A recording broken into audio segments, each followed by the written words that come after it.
it's Tom's Stephanie that I'm taking the day off. And she hit her fundraising goal, so she gets the day off. That's right. But I took Friday off for future, but its IT infrastructure was stuck in the past. So I'm just glad the cooler weather's coming. September's been brutal. I thought it was going to snow in Franktown yesterday. It was so warm and then cold. But how long is it going to be like this? Well, it's supposed to warm up at the end of the week, but just getting this first cold. We kicked the furnace on. Yeah. We woke up to 58 degrees in the house. I don't know why people don't think it's ever coming. It's like they don't pay attention to their furnace. They don't think it's coming. We tell them it's coming. We tell them to get ready, and they don't. Our phones blew up this weekend. Did they really? Just exploded. I turned ours on. Because of, and see, this now is they're where, upset though, because they can't get a tune-up. don't take that for granted. They're Here's upset what because happens. they can't get a tune-up until December. Don't take that for granted, because here's why. That brand equity that you build counts for something when needed. You see, because you can't necessarily instill desire, but you can instill a brand name. And I'm happy that happens, because I talk about it so much. I think people think, okay, we need somebody, and then all of the top of mind starts happening. People assume when it's a busy time that they're going to get the calls, but that's not necessarily so. I'll tell you. I think you're trying to throw it away. I can tell you a real-life story. Are we on right now? We're on. There was a company, a window company, that shall remain nameless, who, when the business was doing bad, they were cutting back. They didn't get results. Another company took their place. 2 IRAs, one in Suzanne. And business was bad. It was a recession. And they kept, and they said, we're not getting much results. They said, but we're building brand equity. As soon as things turned around a little, their phones exploded. Help me if you can, I'm feeling down. And I do appreciate you being around. Help me get my feet back on the ground. Won't you please help me? Hi, Tom Martino, your troubleshooter. Welcome to the show, 303-713-TALK. 303-713-8255. The cold has touched us today. And for those listening around the country, we have Denver as our home. We're live on Facebook, live on YouTube, live on the iHeartRadio app. And, of course, on iTunes, you can download us. And we're live in Colorado Springs, live in Denver at KHOW, in Colorado Springs, KRDO. And we have a lot of people that listen around. And here's what I wanted to say. The cold in Denver has come. I wondered when it was going to come. Now, I'm not saying it's going to stay here. We have so many instances of summer, winter, or summer, fall, and then fall, fall, winter, winter, fall, summer, and then fall, and then spring. And then we have a million seasons. We do. This is our pre-winter, I call it. It's our pre-winter, but it soon will be spring again, almost summer, and then we'll get a winter without a fall. See, so this is pre-winter, then a fall. We'll get a fall, then we'll get a summer, and then we'll get a winter. Are you confused yet? By the way, 303-713-TALK, 713-8255. Listen, I just want to say this one thing really quickly. I promise I'm not a political person, but I am an astute student of logic and reasoning. So let's reason. The country will never be perfect. Never. We will always have problems. Always. We will have people that are treated unjustly from time to time. We will have people that get away with murder from time to time. We will have people that are treated well from time to time, and people who are treated lousy from time to time. So here's what I say. There's never going to be a time to salute the flag, ever. Right? If you're going to protest something, there's always going to be something to protest. Always. So if you use that logic, why ever bother having a flag or a national anthem ever? Because it's never going to be perfect. So therefore, I can always find something I'm unhappy with. Always, right? So then why bother? Why bother? I don't know what players, the what are you NFL players, saying? the NFL players are protesting racial inequality. Racial inequality. Yet they make millions upon No. millions. I'm saying racial inequality. That is what money is not an indicator of equality. Here's what I'm saying. All I'm saying, Mark, is it's not an issue of racism. It's not an issue of anything. I will say this. You will always have something to protest. Always. There will always be something. If we use the reasoning of the NFL, we have to have a perfect country before we can salute the flag and have a national anthem. That's their reasoning. I mean, otherwise, why? And then that'll never happen. Never. There will always be something, because we're not perfect. We only strive to be perfect, right? There will never be a reason, ever, to have a national anthem. Why pledge an allegiance to a flag if everything is not perfect? Why do that? Why pray to a God if everything is not perfect? Why bother? Right? God, I'm unhappy with the tragedies and the hurricanes. I'm unhappy. I'm not going to pray anymore. I'm protesting. I'm not going to pledge allegiance to a flag because not everything is perfect. You see, the allegiance was never because things were perfect. The allegiance was we want to make things perfect. But we got ass backwards. And that's all I had to say. That there is never a time, if you use the reasoning that you want everything to be perfect before you can pledge allegiance, then don't bother, because it will never be perfect. Do you remember how it started? Because, first of all, and I'm not a big Pledge of Allegiance or national anthem guy. I never get on a soapbox about that. But I find illogic irritating. That's all. I just find things that are illogical irritating. That meaning that if you have the reasoning that I'm not going to pledge allegiance, I'm not going to stand for the national anthem because I'm protesting something that I don't like, then there will never be a time, ever in America. Just do away with the national anthem and a Pledge of Allegiance. I mean, anyway, that's it. That's it. 303-713-TALK, 713-8255. So what do you want to protest? Pick something and then sit. That's it. Just do it. Just do it. Don't make it better. Don't pledge your allegiance to make it better. Just forget about it. We are solving problems today. All you have to do is call 303-713-TALK, 713-8255. Let's solve consumer problems. We have friends today here. We have Bob Logan from Plumline Services, plumbing, heating, cooling, electric, and drains. He said their phones blew up today. I'm glad that people trust Plumline Services when they need heat, and all of a sudden they turn on that thermostat and it doesn't happen. Of course, I've been warning you for 4 months that winter will come, and the best time to check your furnace is when you don't need it. That's the best time to check your furnace.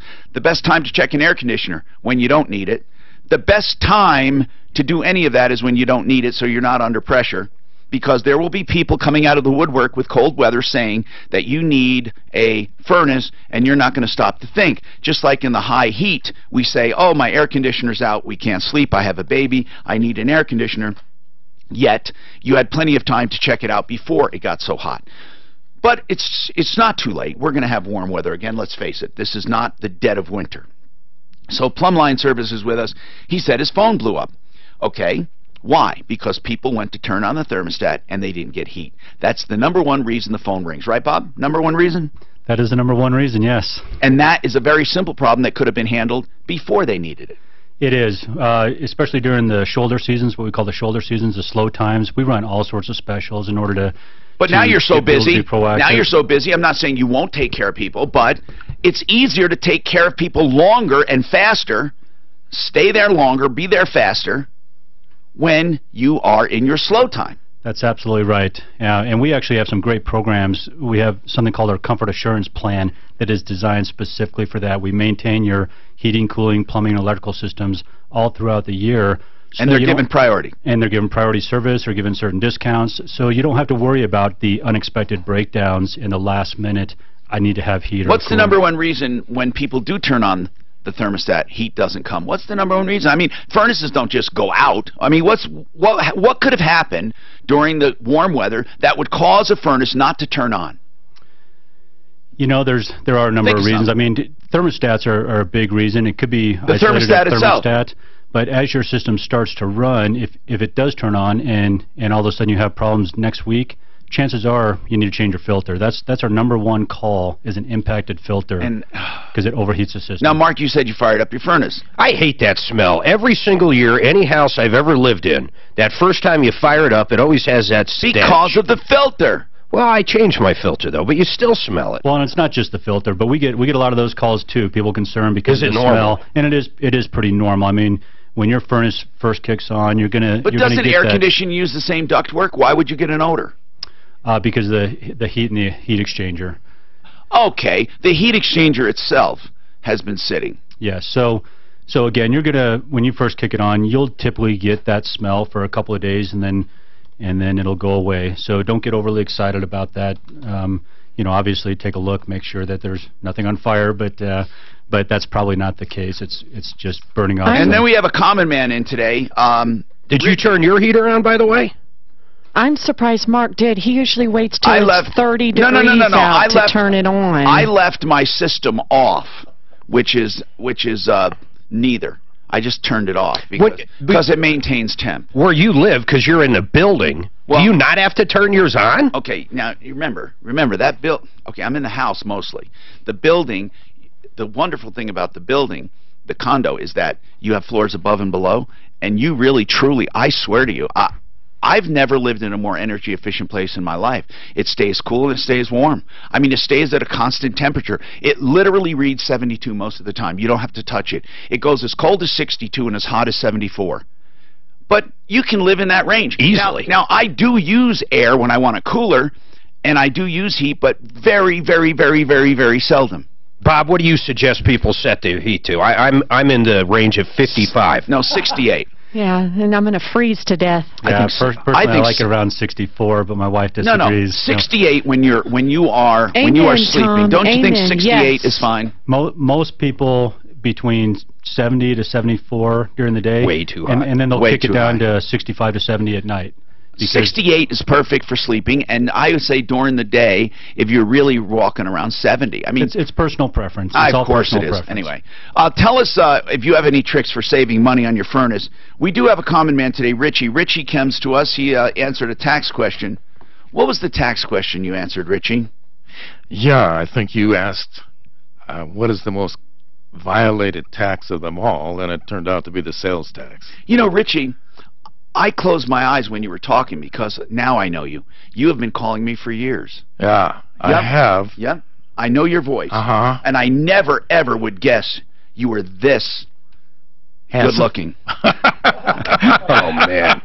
No, actually, you are one of the few people that look like your voice. Really? Yeah, you really do. You're not old, you're not young, you're just rugged, you got that voice. You looked exactly the way I pictured you. I'll be a son of a gun. Now, there are a lot of people that do not look like their voice.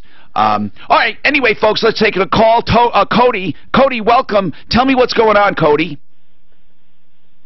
Are you there, Cody? 303-713-TALK. Cody? All right, I'll just see if she's there. If not, hang up. Christy, we got a couple lines open. 303-713-TALK, the only show in the world where you can get free help, information, referrals, all kinds of stuff. We are here for you. It's the only place. We don't protest anything. We're not taking a knee. We're not standing. We're not saluting. We're not saluting. We're not doing anything. We're just, you will love us whether you're conservative or liberal. Christy, what's happening? Hi, Tom. I'm looking at buying an 07 Tundra, and I did the Carfax, and I had a pre-purchase inspection, and the biggest concern is rust. The truck is from New Jersey. It's been in Colorado a few years. Now, hold on. What year is it? An 07? Yes. Okay, it's a Tundra. Now, is it showing any rust? Yes, it's not substantial. Yeah, but it gets worse. It gets worse once it starts. That's the question. There are enough good units without going for one with rust, unless you're getting a super duper deal. It's a good deal. It's $15,000. How many miles? 128. For a Tundra, we've been looking for about 4 months. So. Man, that rust could be everywhere. No, rust is a terrible thing. You see, Christy, that's the one thing that is a no-no for me. Where is it showing rust? Is it showing surface rust or underneath? Well, it's well, surface, but on the frame and on the calipers, on the brakes calipers. Oh, well, that's not terrible. It's on the frame. So you're not showing any surface rust. You know, the frame rust is not that important. I mean, what I mean is usually a frame will never rot through. That's from being underneath the car. You're not showing anything on rocker panels or fenders? No. And when you say rust, how bad is the frame rust? Like if I took what's called a metal punch, and I took a hammer, a big nice hammer, and I pounded that punch into the frame, would it go through anywhere? No. We're talking about surface rust. Yes. You know, that can be blasted and coated with something like rhino. Have you ever heard of rhino lining? Yes, and we asked the mechanic that did the pre-purchase if he would recommend pulling the truck off the frame and having it sandblasted, and he said probably not. No, you don't pull it off. You just, underneath where it's rusted, you just treat it and you cover it. Well, that's what we're going to do if we buy it. We're just on the fence. Now listen, I don't know what the price is for an 07 Tundra with that many miles. What would the normal price be? We can run some numbers for you if you want to know. Hold on a sec. You know, we can ask our car guys, especially the car guy. Maybe he's around. He's a wholesaler. Let's ask our wholesaler, too. He's not on the referral list because he doesn't get any consumer help, but what's his name? Bob! No, not Bob the car guy, although he does it. It's my friend. He might be listening. He's the one that's developing that app. Oh, yeah. Mark, he did the VIN check. Mark, the guy that did my DMV check for me. I'll give him a call. Mark, if you're listening, give us a price on this, a wholesale. Wholesale tells you everything. I'm Tom Martino. You got any questions for plumbing, heating, cooling, electric, or drains? Give us a call. We got more coming up.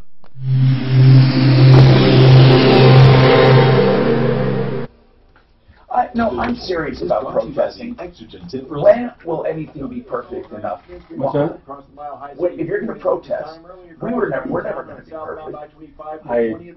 I don't even know. I truly don't. I know there is some racial equality, but I don't see the correlation. What is kneeling for the national anthem going to solve?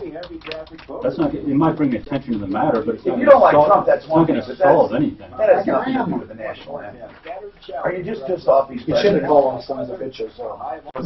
Well, no, he's an idiot. He's an idiot. I have no regard for him at all. However, I shouldn't call him an idiot. He's the president. He's not an idiot. He's a smart man. But I don't think he's a good. I don't think he's a good guy. I think he just. But he's not racist. No. Why do people say that? Why do they say he's racist? Because if you disagree with anything. Why do they say he's a hate monger? I've never gotten that from him. I mean, because that's like it takes the fight. You call someone racist, it just ends the conversation. Why are people refusing to go to the White House? What do they hate about him? Seriously, what is it they hate about him? I want to know what he has done. But he has been, wouldn't you say that by far the most unpopular president ever? In our day. The most unpopular president ever. Well, do you think he deserves it? Of course not. No, he's not. Mark, do you think it's just? Wow, come on, you don't think he deserves it? I don't think. No, I don't think he thinks that. I mean, because of his attitude. He had the freaking FBI listening into him during the election. I mean, you realize everything he said about being wiretapped was all true. In some point, yeah. Like I say, you could have he's been ramroded more than anybody. You could have had Romney in there, who's a great guy, and they would have Trump. He's not. I don't like him. Yeah, he has a way of offending people. Yes, he does. He really does. But I do think the media's on his case like no other. I don't think. No doubt. But still, what I don't understand is why. What is it about him that people are saying he's hateful? I don't get that from him. I think he's an arrogant SOB. I don't like the man, but I don't think, and I don't think he's a good president, but I don't think he's hateful. I don't think he's hateful, and I don't think he is racist. I just don't. But what's a good president? When you say that, Tom? What's a good president? You said Obama. I'll tell you what's a good president. Obama, who basically. You know what? Obama was an excellent president. I don't know where he was an excellent president. Because he did the credit card thing? He just comes up. No, he was an excellent president. He was you know why? Because people were not divided. The media was backed and basically kept everything. I thought he was a good president. Because you I don't like his media. politics. You listen to the media, No, Tom. I hate his politics. I hate redistribution of income. But you want to know something? I don't think he was a bad president. Okay. I don't care. He wasn't a bad Libya, president. Iraq, North Korea, Russia. What about him? All those can be blamed on because he did nothing. He did nothing foreign policy-wise. Nothing. He wanted to be their big buddies. I don't know how you can even say that. He didn't do anything, Tom. He didn't do anything. What was he supposed to do? Hold North Korea accountable. Hold Libya. You already had to deal with Iraq. He pulls out Iraq, allows ISIS to do it, and then he goes and takes Omar Gaddafi out of it. Now Libya's in the place where they're at. Syria, because he didn't do anything. Cross the red line. No, I have no idea where you get that he was a good president. I have no idea. I agree with you. Especially on foreign policy. Especially on foreign policy. And by the way, this is an urban legend that there are NFL rules that say you have to stand for the. Oh, absolutely. You're right. I agree with that. I may be too young. Listen, here's what's weird. Here's what's weird. I don't like Trump, but I think he's being treated unfairly. When people say, I'm not going to the White House or I'm not doing this, what can they point to that he has done? What has he done? That's what I don't know. What has he done? I don't know what he's done. Has he done anything hateful? The travel ban, was that hateful? No. But they made it hateful. I can't even talk about it. I get so frustrated. Well, I get so frustrated. Obama and stuff. Obama did basically nothing with foreign policy besides apologize. All Obama did was bring my health insurance up to a part where it's unbelievable. Oh, he did the credit card thing. Hi, Tom Martino, your troubleshooter, 303-713-TALK, 303-713-8255. You know, there's nothing that says off the air. I know if you're listening online, you're listening to a lot of political chatter. It's because the reason we don't do it on the air that much is because this is not a political show. Everyone has their own opinion about things. Everyone. And I swear I don't want to use the radio to preach. So what we have chosen to do is help people. I don't care if you're Republican or Democrat or whatever. We're going to help you. But we do have personal opinions, obviously. And at the beginning of the show, the only reason I said, why have a national anthem or a Pledge of Allegiance at all ever, because nothing will ever be perfect, I was talking about the reasoning of it, not the politicizing of it. I'm not, I don't care how you like Trump or not, or Obama or not. I was just saying that really, if your stance is, I've heard more than one person say, I took a knee for the Pledge of Allegiance, or excuse me, for the national anthem because I'm protesting racial inequality. My thing is, you're always going to have something to protest, always. All we can do is try to make it better. But in pledging an allegiance or in singing a national anthem, you're not condoning what the country is doing wrong.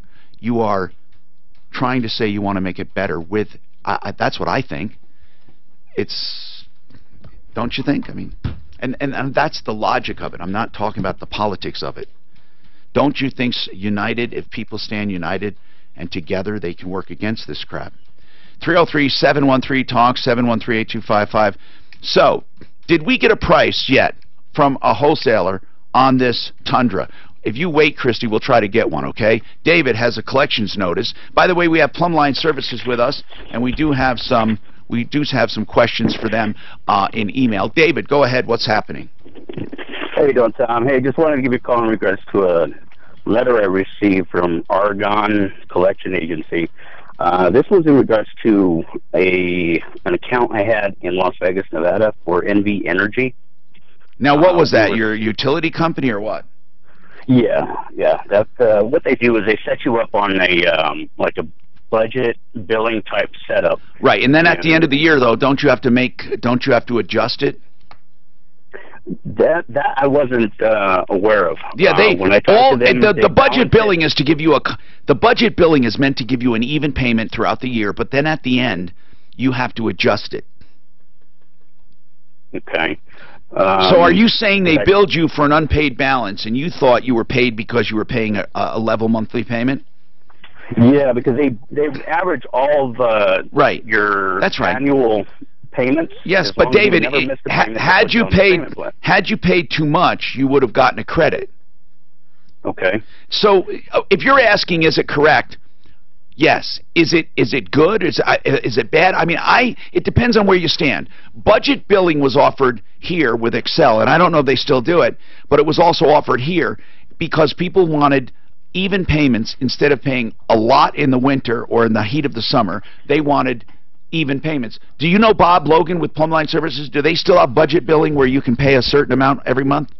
As far as I know, they do have budget billing. Yes, you just have to contact Excel and ask them for it. But you do have to make up for the inequity one way or the other. You either get a credit or you have to pay the difference at some point. That's exactly right. It's like an escrow account. Right. So you pay, and if you use more energy, you have to pay it. So here's what I'm saying, David. I wouldn't bother trying to fight the legitimacy of it. I would just try to deal with the collection. Now, what are they asking? They're telling me I owe $772.07. And all they have to do, are they showing you the months that you owe? Because that sounds like a lot to me. If you take every month, some months you've paid more than you needed to, and other months you paid less. If you take all the pluses and minuses, adding up to 700 seems like a lot to me. Absolutely, and that's what I asked them to do, was to give me a breakdown of you're entitled to that. You're entitled to that. I notified them as of the 31st of August, and I still have not received anything in the mail or any emails from this collection notice, is it from the utility or from a collector? A collector. Yeah, they've washed their hands of it now. But here's what I want to tell you, David, and this is frustrating. But you will be allowed to get an accounting because that is one of your rights under the Fair Debt Collection Act. So you have to ask the collector for an accounting. You said you contacted the utility. No, I contacted the collector. Okay. Well, here's the thing. You just have to do nothing until they give you an accounting. But if they take you to court, you're going to have to go and ask for an accounting.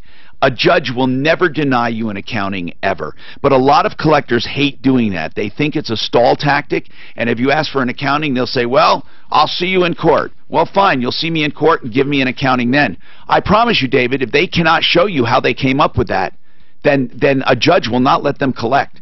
People assume that collections are automatic, and they're not. You'd be surprised how many people, when they get to court, win because the collector cannot show the chain of custody, which means the authority to collect, nor can they show a breakdown of the debt. Okay, we have a question regarding thermostats, Bob. This email says they want to get one of these digital thermostats at Best Buy. And they want to know this. Switching over to this new thermostat, they don't have enough wires. Now, I know you can't tell them how to install a thermostat, but here's the point. They're buying that thermostat for $200 and something, right? What will it cost them? I just need to know, because you can't tell them on the phone how to do it. But if I want to switch over to a programmable thermostat, what's the best deal I can get? What is it? I know it's going to be way more expensive than just buying a thermostat and doing it myself, but just bottom line, how much is it, Bob? You mean from us installed? Yeah. You're probably looking around, for a programmable, about $400. Well, that's not bad. And they can go up as high as $1,000. So well, depending on how complicated. It depends on the functionality of your system, if it's a communicating system. Now, I know, I'm going to tell you a true story. I switched over myself from an analog thermostat to a digital, and then called you because I blew something. That's outside of clogged furnace filters. And you did that's that the for second me. biggest call we have. You did that for me. You guys were so nice. You came, and it was a fuse up in the furnace I couldn't get to. It was in the attic area of a condo at the time. But I was switching over, and apparently there's a hot wire that if it touches something, so emailer, if you're doing that, be very careful of that hot wire, because that will blow a little fuse in the furnace itself. It's not on your circuit breaker like I thought, so I hadn't turned it off because I thought it's just 12 volts. I don't worry about a shock, but it's not the shock you have to worry about. The reason they tell you to turn off the power is because you don't want to blow that little fuse inside the furnace, because nothing worked. But in any case, if it's around 400, even 500, I think for a good digital, I don't think that's outrageous, because you're going to pay $200 something for one when you buy one. Mark, did you switch over to digital thermostats? They're the bomb, man. Yeah, in fact, I can connect it right through my phone. Mine too. Mine too. The Wi-Fi technology. You can set your heat or air from here. You know, from anywhere. 303-713-8255. Listen, no luck getting a wholesaler on that truck for her? Dan's working on it, Tom. Dan's working on it. Good. I just want to get a wholesale number for her, and then we can go from there. Nick, what's going on with you? We have a couple lines open, 303-713-TALK. Nick, what's happening with you? Hey, Martino. How's it going? Good, man. What's going on? Hey, I just wanted to get your advice on something. My wife was injured at work last Wednesday on a golf cart. She was not driving the golf cart. The guy that was driving the golf cart was going a little too fast when he turned the corner. Very interesting, because it was at work. And if the guy wasn't her employer, the question is, do you have a third-party claim as well as workers' comp? Hold on. We're going to get our expert on for workers' compensation. I want to tell you about Frank Duran, the real estate man. If you're buying or selling real estate anywhere in the Denver metro area, Frank Duran, therealestateman.com. You will never do better than Frank, and I mean that sincerely, never. Whether you're buying or selling, he has stats to show he's selling faster and for more money than most, and that's because, well, he just dedicates himself to excellence. You will know the difference when you get him. You know, he cleans your house and stages it, cleans it as part of the listing agreement for no extra cost, and he doesn't hold you to a long-term agreement because he knows if you want out, then there must be a reason. But he's never had anyone take him up on that. 303-920-1622, 920-1622. That's Frank Duran, the real estate man. He's with RE/MAX Alliance, of course, in the Denver area. And then if you're in the Colorado Springs area, look up Stephanie Thomas on our referral list down there at referrallist.com.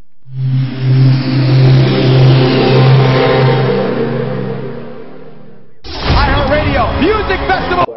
So we let her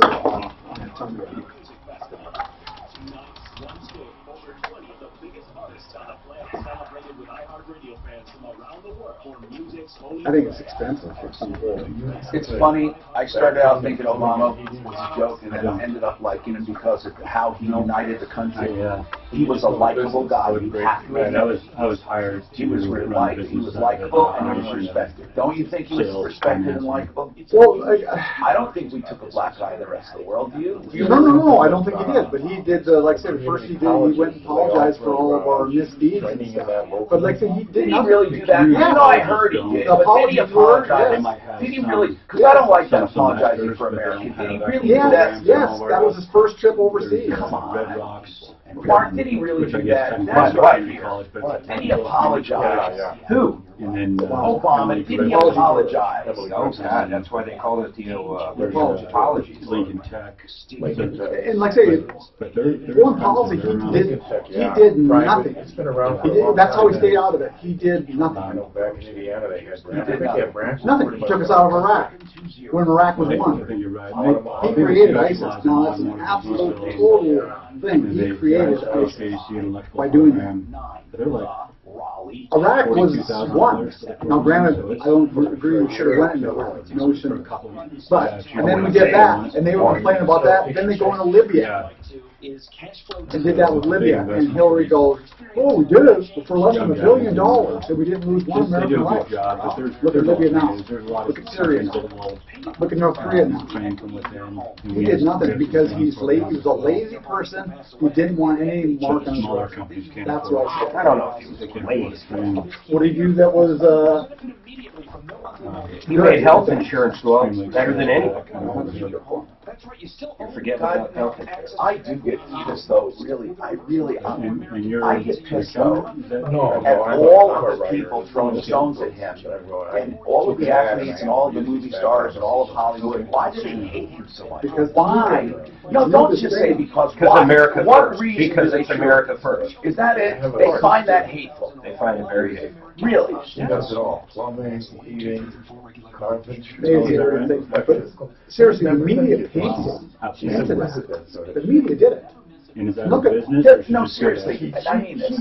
I never thought of him as a mean person who hates people. I never thought of him as that. I didn't like the way he spoke, even a thing. I'm with you, Tom, on that. I disagree with him. He has no decorum. I'm glad he doesn't. That's what a lot of people like about him. Mark, he shouldn't have called those people sons of bitches. Mark, come on. You know, Mark, no, why not decorum? You know that. You don't like Dean Hall. Don't say you like it. You don't like it. Okay, well, I do. Why do you like it? Why do you like it? Come on. It's not You know what? Because seriously, because a lot of such a people, bleeding heart. there's a lot of people that sign up and go out right after 9/11, including some football players, one of which I can't think of his name, but he was And he killed. got when he killed, left. I know. That's right. And these other fuckers don't want to, pledge to the flag. Fuck them. I don't like them. So, and I don't care if our president calls them sons of bitches, because if I had a kid or an uncle or someone that died in these wars, I'd be just as pissed. That's why. I have no problem with them calling them sons of bitches. ZeroResDenver.com. The ones who clean my carpets before. I think do without calling again. My carpets have never. You probably didn't like when you called, I'm going to rain down fire and whatever the hell on the North Korean guy. We've been baby walking around that prick forever, too. I agree. Well, then why is that any different? Everybody else complained, oh, he's the president, he shouldn't call him out like that. Fuck him. That little fat kid needs to be put in his place, and he's going to end up in his place. Well, these guys kneeling down need to be put in their place, too. The thing about it, you should have said it like that versus calling you a son of a bitch. If somebody didn't agree with you and they called you an asshole. Look at Reagan. Happens all the time. Look at Reagan, Mark. It does. Look at Reagan. Look at Clinton. Look at these guys, and look what decorum they had and what diplomacy. Okay, what's the decorum when your lady's giving you a blowjob in the Oval Office? I'm sorry. How good is that again? I'm talking about. Would you rather have a president that says sons of bitches or gets a blowjob from a 20-year-old girl in the White House? Well, see, that is. I didn't paint that situation. You did. I'd like neither. Well, there's decorum for you. No, but you said, how about his decorum? I'm talking about public. He's not. He's gruff. He's gross, is what he is. Well, okay. Then what is Clinton? He brings out. Then what is Clinton? Clinton was gross, absolutely. I'm talking about. I'm not. Hillary? You're talking Hillary. But Mark, look how he talked about women when he was with Billy Bush. Look at that. That was private. 30 seconds. That was a long time ago. Do you need something? Oh. No, I just want to make sure you're back on in a moment. Yeah, right now. But it's okay. I don't care. Hi, Tom Martino here. Welcome to the show, 303-713-TALK. Get your calls in. We'll answer all of them. And off the air, we were discussing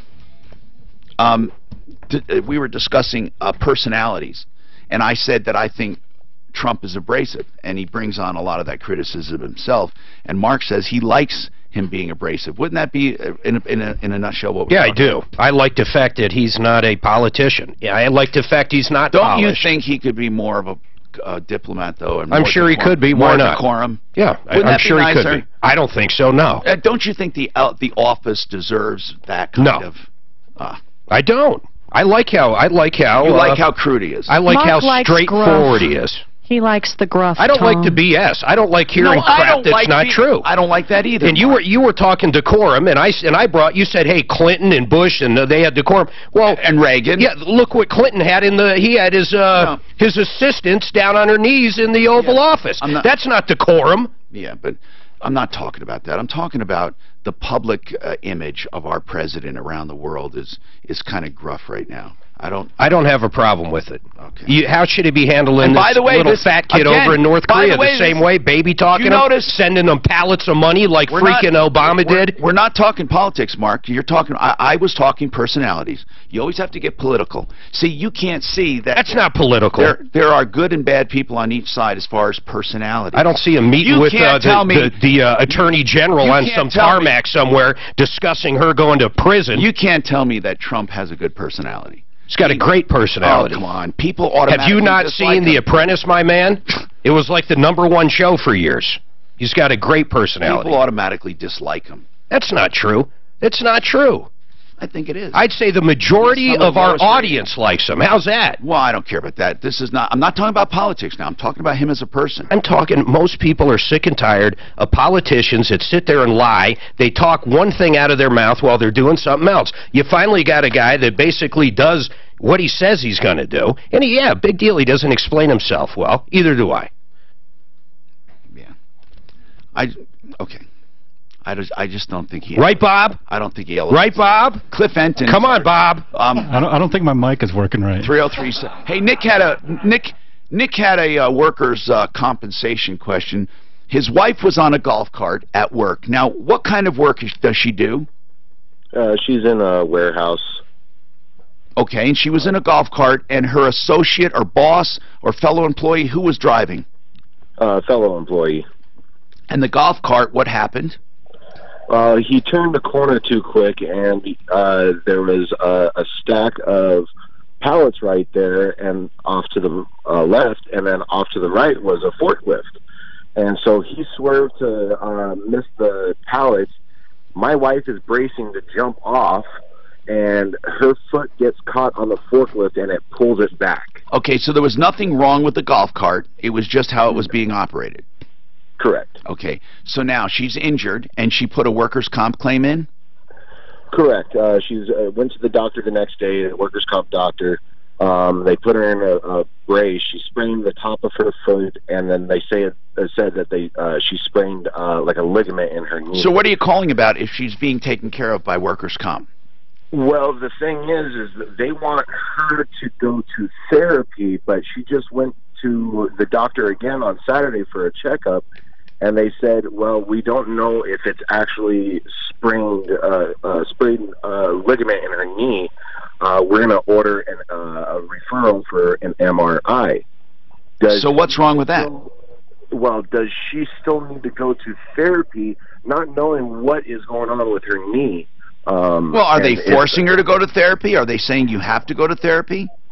Well, not necessarily, but I just want it for her protection rather than screwing. Okay, this is a good question. So, you have two different healthcare providers, one saying she needs an MRI and one says she needs to go to therapy, or are they both the same office? They're both the same office. Well, why don't you ask them? Well, yeah, and that's what No, I mean, did she, and I don't mean to be smart, I mean, Nick, did she say to them, well, wait a minute then, if I'm going to wait for an MRI, should I wait and hold off on therapy?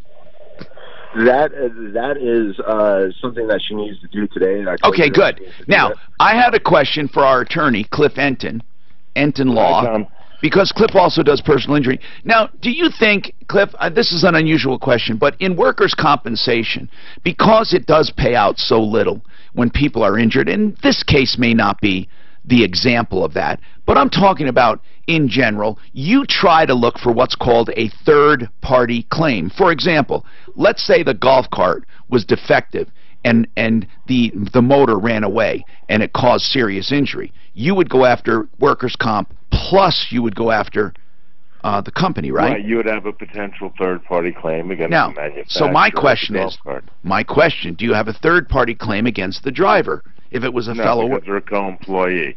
Oh, really? Co-employee, you have no claim against the co-employee or your employer. Ah. The exclusive remedy is workers' comp. But if it was someone else, a third party, another company?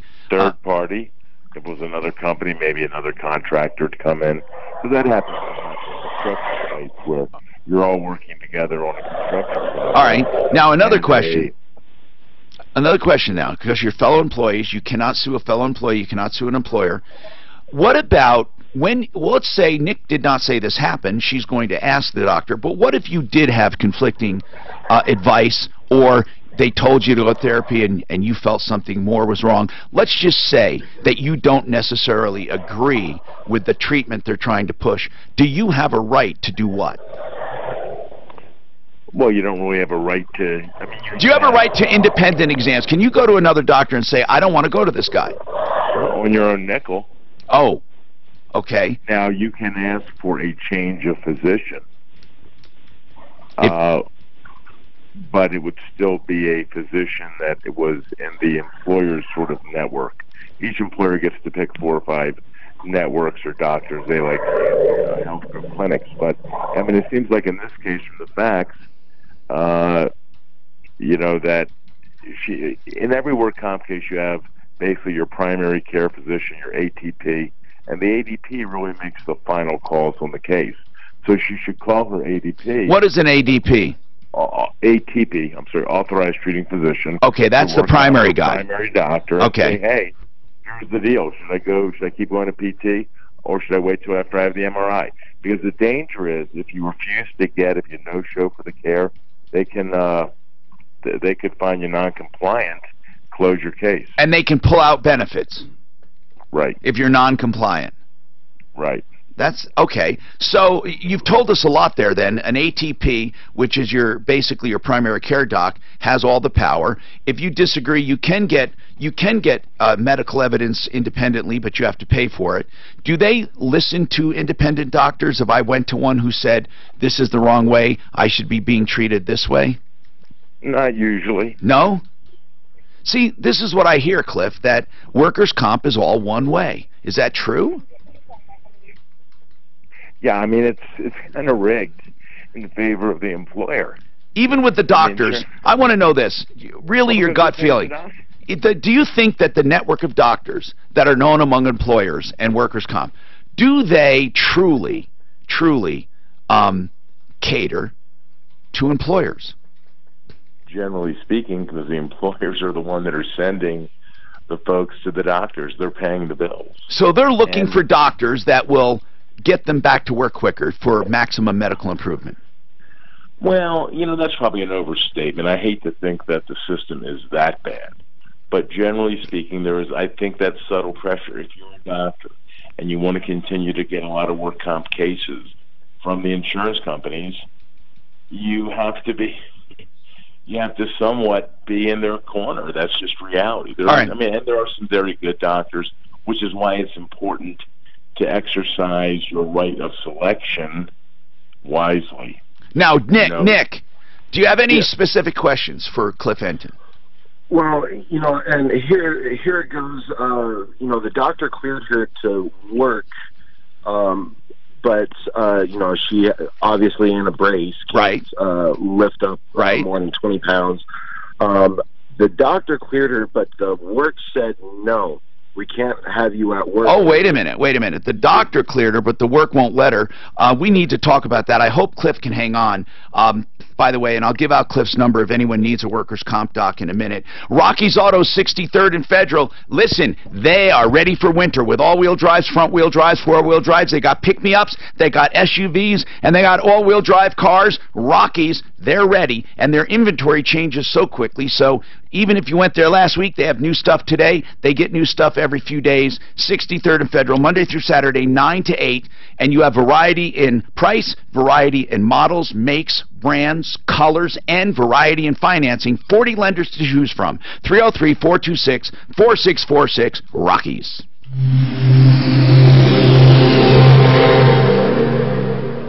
No. He's not a great guy. I'm not talking about that.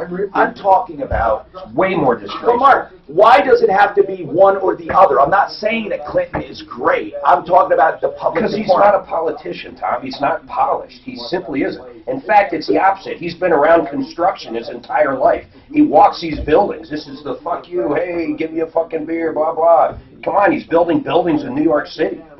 I mean, these are the people he's been around his whole life.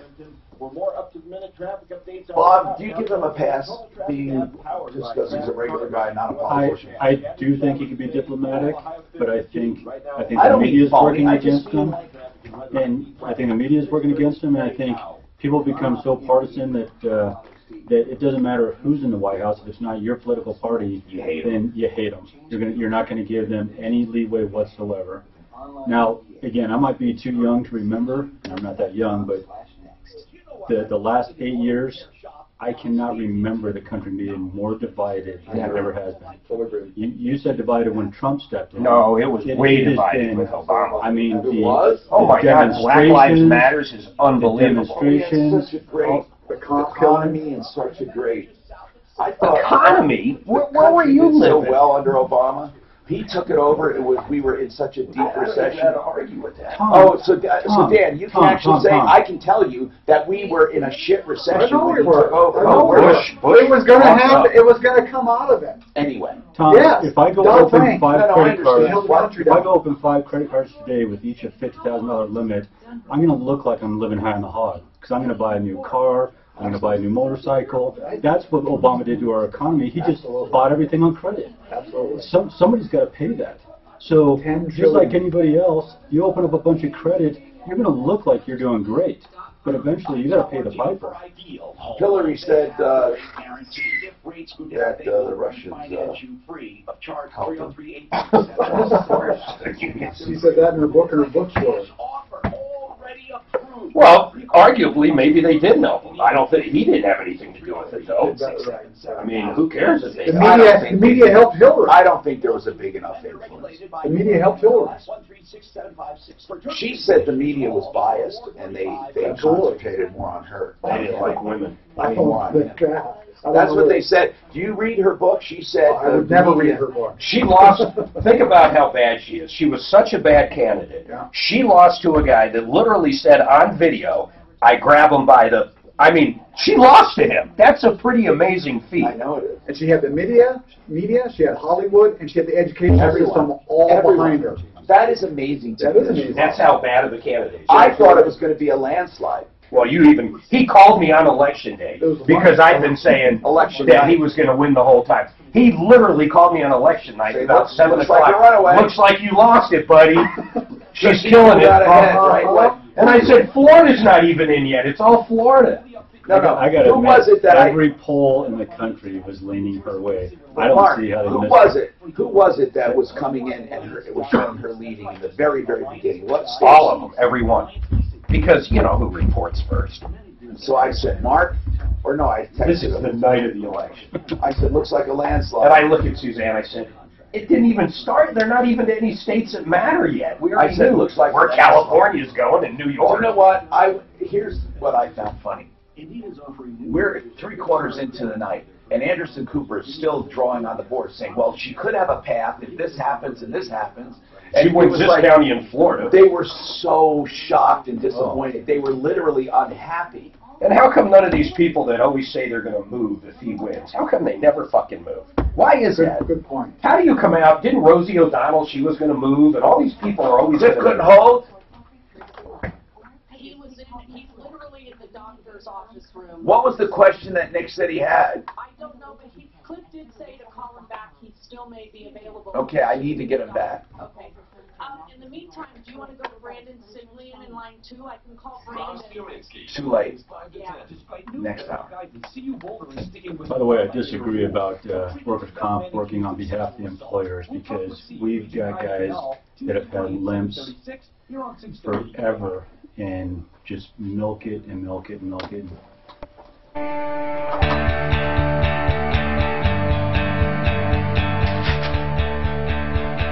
One Clear Choice garage doors, man. There is no other choice. Just one Clear Choice. If you have a garage door spring that just broke, or you want an opener put in, or a new garage door, whatever it is, if it has to do with the garage door, the opener, or any part of it, One Clear Choice garage doors. One Clear Choice Doors.com. OneClearChoiceDoors.com. 303-565-6409. Home of the free inspection, safety, tune-up, and lubrications. Just ask for the Martino special, and then they'll give you a written report on your door.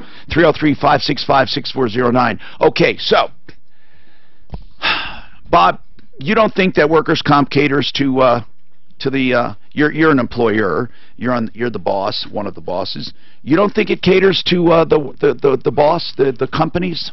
I don't believe so. I mean, workers' comp certainly has its place. It's there for a reason, and when an employee gets hurt on a job, they deserve to be made whole again, right, and get better. Sometimes the communication, you try to ask doctors or you know, what's the status? You know, are we looking at? Are you saying that they really want to make sure the guys are ready for work? They don't baby them, is what you're saying? They don't baby them, right? They won't push them back to work. That's what I'm saying. Which is not. I don't want them to if they're not ready to. So, but if the employee and I don't want to be misconstrued here. Do you think if the employee wanted to milk the system? If an employee wanted to milk the system, it'd be very easy because all they have to do is say, I'm still not feeling 100%. Really? And so you're saying that the doctor will you're saying workers comp doctors really do listen to them. Listen to the workers. They do. And that's what you found. If they're going to err, they're going to err to the side of the employee. Well, I didn't see now. Everything I hear is just the opposite, but it can be a matter of perception. Mark, when you were a boss, you are now, but I meant like when you had a company with a bunch of employees, did you find that workers' comp was for or against? I hated workman's comp. I had one guy. Wait. So you think too that they lean toward employees? Oh my goodness, it's crazy. Now, I had a guy that was working on cars. He had a club foot. Came out of a car, he ends up on workman's comp. So I don't want him just sitting at home. I put him in the corporate office to answer our helpline. Yeah. Okay? He gets up to get a glass of water, acts like he trips. Now, now my attorney's going, well, what do you want? Just send the guy home. I mean, it's going to get worse and worse. It's evident the guy doesn't want to work. But in my opinion, the guy was a deadbeat. But see, our workers' comp's attorneys over the years have said, the system is rigged for the bosses. They rush people back to work. They don't ever want to give them everything they're due. This is the general system, and it's really made for employers. Now, first of all, the reason it was instituted to begin with was to prevent lawsuits, because you can't protect yourself against employees. You couldn't run a company without it. No, you couldn't. You'd have to have some way to make them whole. So that's the reason it was instituted, to insulate bosses, corporations, and employers from lawsuits. And I understand the reasoning, because when you have thousands of employees, you'd have hundreds of lawsuits. So, like I said, Tom, I think workers' comp has its place. It's good for the employer and it's good for the employee. Sure it is, if done right. But if the system is going to be manipulated, it cannot be manipulated by the employer side, but it can be manipulated by the employee side. Now, Nick, we'll get an attorney back to answer. What was that final question you had? Well, since the doctor cleared her to work, but her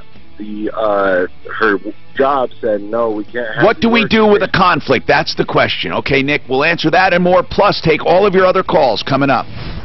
So that is I'm consumer advocate Tom Martin. Actually, he doesn't have to come on if he wants his answer, but when we come back, I would like that answer. When the boss says, look, we don't want you back, we're afraid, and the doctor says he's ready to go back, what do you do? Now, we can call him when we're ready.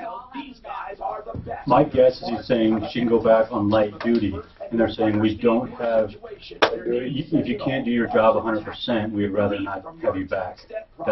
I guarantee that's what's happening. Because we have technicians, for example, they say you can come back if you lift 10 pounds. Well, they can't do their job 10 pounds. So we can have them file or we can have them stay home. But as soon as they say you're ready to come back, you can to 844-LARSON-TAX or check them out at LarsonTaxRelief.com. That's 844-LARSON-TAX. 844-LARSON-TAX. Larson Tax Relief is the only tax relief and audit organization I endorse on my referral list at referralist.com. This is Denver's Talk Station 630 J-House, an iHeart radio station with Russ Kaminsky mornings, Michael Brown afternoons, KHOW Denver. Fox News Radio, I'm Chris Foster. A spokesman for Kentucky Senator Rand Paul says he's still a no vote. I don't like Rand Paul anymore. There's two that I don't understand. First of all, Rand Paul's state would get more money. He's one of the few ones that literally would get more money with this new bill. So I don't understand why he's giving the okie doke to his own people. I mean, they're never going to totally get rid of it. You can't. You can't pull away health insurance from people that can't afford it. You can't do it. So, I mean, he's under this dream that he's going to be able to appeal it 100%. It's going to go back to the way it was. It's never going to happen. It's never going to happen. I think Rand Paul's pandering to the whole America as a whole versus just the state, like many people do. He wants best for the country. He said, all it's going to do is take away from blue states and give the money to red. Well, guess what? His state's red, and his people want that money. They want better health care. I mean, he's there to represent them, not California and not New York. That's it, though. You can't. People should have health insurance. But it doesn't mean that I got to pay $8 billion for it. I mean, that's the problem. So they're saying $22 million will lose their health care.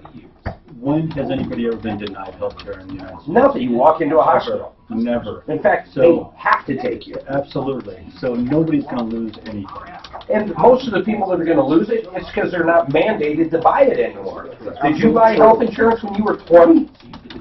Who does? No one does. You're invincible when you're 20. working from home and need to keep business calls separate, or you simply What did you have? Well, you were working for media companies, so you probably always had health insurance, didn't you? Always. In the 20s? I never did. On school, yeah. Get your calls, stay connected. And how come we got to cover people? You know, what is some of the? What I don't understand is why I got to buy a policy that covers stuff that we'll never use. I used to be able to buy a policy, but now everybody's got to buy the same style policy to cover people. A single male's got to buy a policy that covers pregnancy. It makes no sense whatsoever. Taking your child's temperature. Oh, it drives me nuts. And then the haters can't stand Trump people. That's all it takes. If only the commute were that easy. Pick one up at your local club warehouse or other fine retailers. There may be a time in your life where you need Joseph A. Lazara. You know, I talk about all my experts. Joe Lazara is one of them, and he's one of them I always say, hey, I hope you don't need him. Joe Lazara is a defense attorney, a criminal defense attorney. That means if you've been stupid and did something, you need him. Sometimes you're not stupid. You're just in the wrong place and you're falsely accused. Sometimes there's a DUI involved. Whatever it is, I'm not going to ask questions, but I will say this. Guilty or innocent, you need to get through the system. Yeah, the Broncos looked horrible. Forget about all that other crap. Man, I was like, oh my God, what happened to that team? The last 2 weeks, they were killing it, and those 2 interceptions. The first one was ridiculous because you could just tell he was literally just throwing it away. You knew they were going to intercept this. God dang. First one or second one? Second one I thought was... The first one is what I was thought. The second one looked like he was at least trying to get it out of bounds. Right. That's what I thought. The first one, though, he just hung it up there. Well, they're a better defense than Dallas. Who won with KC in the KC won? Oakland lost. Oh, that's right, because KC actually beat barely. No, the first game of the season. Didn't KC? The Patriots, right? The Patriots should have lost yesterday. And they've lost 2 or 1. Patriots should have lost. Giants, and they're so good. They are. I mean, it's a dynasty, man. It's like the Yankees. Brady is so good. You know, he is like... He's also the real all-around. He's an all-around real deal. That's what I was going to say. This guy has everything anybody would want. It's real easy. Trophy. I won't even say trophy-wise. Smart, good-looking wife. And he is the real deal. He doesn't smoke. He doesn't drink. He doesn't do drugs. He doesn't get into controversy. Well, I'm talking about outside the field. I mean, other than he had a pregnant woman he left. But, I mean, the guy is just... He didn't go to the White House. More people booed the players who kneeled yesterday, which was a small I think he should have stayed. It really doesn't have anything to do with race. I don't know how it became that. Everything. Kaepernick, the first thing Kaepernick did, he wore those socks that had police that were pigs during the game. So he's wearing socks that portray cops as pigs. That he was so upset with police, do you know? It was over the one, I don't know, there were so many that happened at one time. Hey, we had a string of, every time you turn around, a black kid was getting killed. You can't deny that in a million years. Do you remember the one where the kid was, or the guy was running away from the cop and he was like, way in front of him, the cop shot him right in the back. What I don't understand is, what are they proud of? What is the league proud of? They're saying we're proud of the way we stick by our players. But why are they protesting the national anthem? I think because they call it names is really what I think. They stuck them together. Was that a protest? Then if it's a protest against, is it a protest against Trump or against the country? No, this was before Trump. This all started under Obama. No, it started like yesterday. Oh, yeah. It was anti-Trump. It is kind of weird, though. You think, I don't know. It's a silly way to protest like that. Troubleshooter. Hi, Tom Martino, your troubleshooter. Welcome to the show. 303-713-TALK is our number. We have a number of guests, but I want to first just get this question answered with workers' compensation, okay? Cliff Enton is on our referral list at referralist.com. And he's a workers' comp attorney. He also does personal injury. So sometimes when you have a workers' comp injury, you could have a third party involved, and it could turn into both workers' comp and personal injury. Of course, if it's just your employer and fellow employees, you're limited to workers' comp. Workers' comp is very important because it's the only thing that protects you as a worker. Now, Cliff Enton, a very quick question.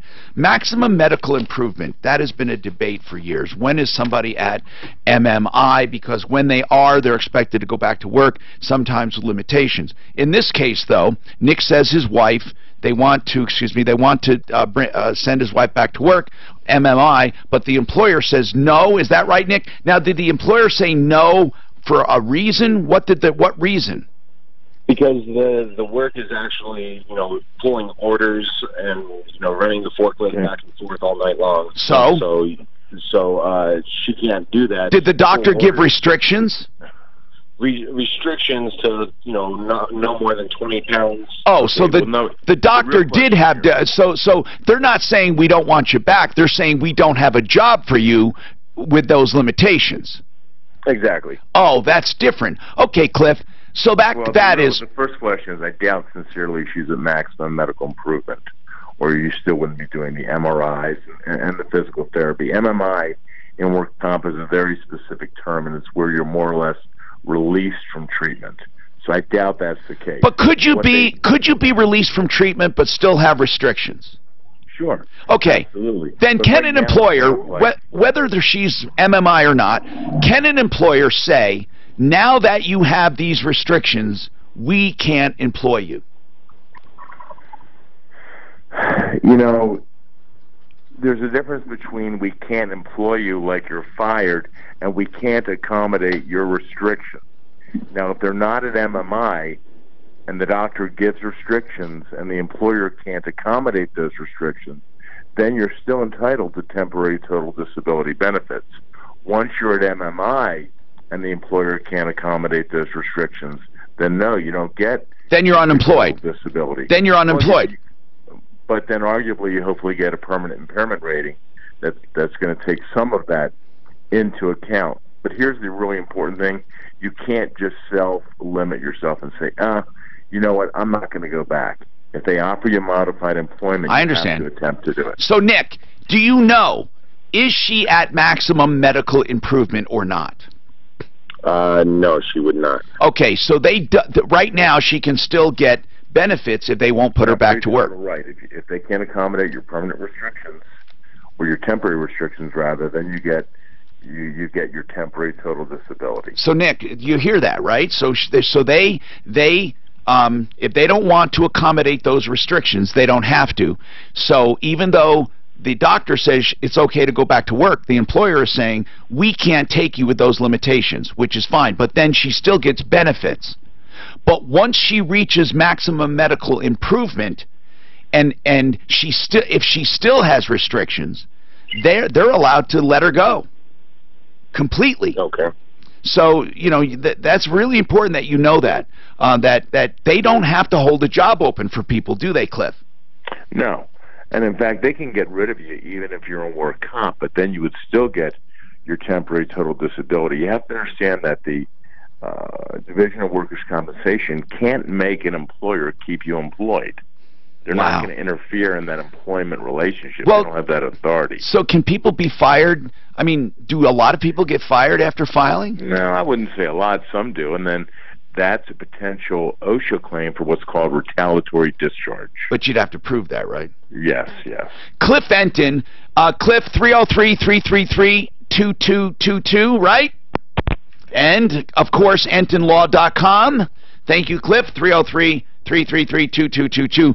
You know the woman that called with a rusty car? She said, I want to buy it. We're trying to get a wholesale price on that, by the way. And she wanted to know if it was worth buying. And she said she had some frame rust. And Joe has a comment on rust. Go ahead, Joe. Tom, assuming that there's no loss of structural integrity, rather than sandblasting, there's products like Rust Reformer that will convert that iron oxide into a magnetite, which is a non-reactive permanent coating that will protect the frame for all she has to do is get. Joe, are you a pilot? I am, Tom. I've been on your show. I recognize your voice, and we talked about this. This stuff for rust first came out for aircraft, where upon contact, it stops rust. You no longer have to cut it all out. In fact, if you can just treat it, you can cover it with a like an undercoating of some kind, right? Yeah, the hard converts to is a non-reactive magnetite. Actually, has I-beams in buildings with it these days. Right. You're cutting out, Joe. I'm sorry. He just started cutting out to where I can't even hear him. Thank you, Joe. But that stuff really does work. It kills rust on contact. I mean, and as he says, it converts it. That's amazing stuff. It'll stop it. And then you can just, you don't have to, it used to be you had to get rid of it. Now you can just do that and just cover it. Okay, we got a lot going on. 303-713-TALK. Now I can introduce our guest, Plumbline Services. Plumbline Services does plumbing, heating, cooling, electric, and drains. And as you would know, today when it was chilly, or last night, their phones start ringing off the hook. Why? Because people did not take the necessary actions beforehand. You should always check your stuff when you don't need it, so you're not under the gun. We talked about one of the #1 problems, dirty and clogged filters. Even after all this time of talking about changing filters, people are still stuck with filters. Another common call, people are buying these digital thermostats and trying to hook them up, and they blow a little fuse inside the furnace, or they cross-wire something. I love digital thermostats. I think they really, really are cool, the way you can program them. In any case, if you have a question for our experts at Plumbline Services, give us a call, or if you have any comments on that. Right now, of course, they're going to be busy with furnaces. We did not get a lot of flooding this year, did we? As a year, did we? No, not compared to the last few years we haven't. No, we haven't. And so the next thing will be deep freezes. And this is when people should start thinking about that. All right? Right now. Yes. So I want to talk about preventing frozen pipes, some of the things people look for. Now, why are we doing it now? Because we want to prevent the problem when it comes. So we're going to talk about the freeze. We know it's coming, and what to do. Do your phones ring off the hook with a deep freeze from water pipes? Absolutely. Okay, First and foremost, right now, today, disconnect your hoses from your outside hose bibs. Your outside disconnect spigots. completely the hose. Disconnect it. Even if you have a drain back, disconnect it. These new drain backs where you turn it off and it drains back or it drains out, they're good, but they're not foolproof when you trap water with a hose. So that's the #1 thing. Say, I'm going to make a list. Remove hoses. Even if you're going to use the hose again, you can, just put a quick disconnect on it if you want, but remove hoses. Don't ever leave hoses connected. We're in the time of year now where you can have a freeze overnight. So disconnect hoses, and then we'll talk about other tips. We don't do sprinklers, but make sure you get your sprinklers winterized. Absolutely. We have Rich with us. Richie is a common man. He answered a tax question for us. I know he's a long-time listener because I recognize his voice. He's been listening for years. Richie, where are you from originally? Oh, I'm from the Midwest, Tom. I was born in Dayton and pretty much raised in the Midwest. And what do you do for fun? Anything? Yeah, I write classical music. You do? Yeah. Do you have any compositions? I brought online? one. You brought one? Yes. On a CD or what? On a flash drive. Let's play that. He writes classical music. Let's try to get that converted. It's on, what format is it, MP3? MP3 and also a wave. Oh, cool. Yeah. Now listen, is Bruiser in there? Brutus, I mean? Brutus is. Okay, that's what I meant, Brutus. Brutus, we got a thumb drive. What do you think? Maybe during the break we could take a look at that? Thank you. Oh, that's cool. Okay, now, Laura has a problem with a spa. What's going on, Laura? Hi, Tom. How are you? I'm doing good. What about you? I'm doing okay. A little nervous. Well, listen, it's just you and me and a few 100,000 people. Right. So, what's cryo spa? Cryo spa. Oh, wait. That's where you freeze yourself. Right. I went to one, which is, they say it's good for your health. They put you in from the neck down, right? That chamber? Correct. Like an iron lung. Right. And then they freeze, and what was the temperature? Oh, gosh. I don't know, but but cold. Now, I'm told that it's good for you. Now, I'm not sure why or what the health benefits are, but something about you freeze and it's supposed to do something. I don't know, but yeah. But anyway, well, you know, it's the latest miracle of all miracles. Yeah. Well, anyway, by the way, it did kind of help my pain when I was in there. Right. But then it wears, then you get out and you're back to life. I mean. Right, exactly. So anyway, what's going on with you? Well, I don't necessarily have a problem with the treatment itself. I had one treatment, and I think you can only be in there for a couple of minutes. Of course. So I had one treatment in it, and when you have, I have a very severe fibromyalgia, so I'm in pain constantly. And you try these things, you think they might help, and they might help. For some people, they might not help. It didn't help me. And my dear husband, he bought the membership for me from Colorado. How much is it? It was $50 for a month's membership, and you could come. Wait, $50 a week. $50.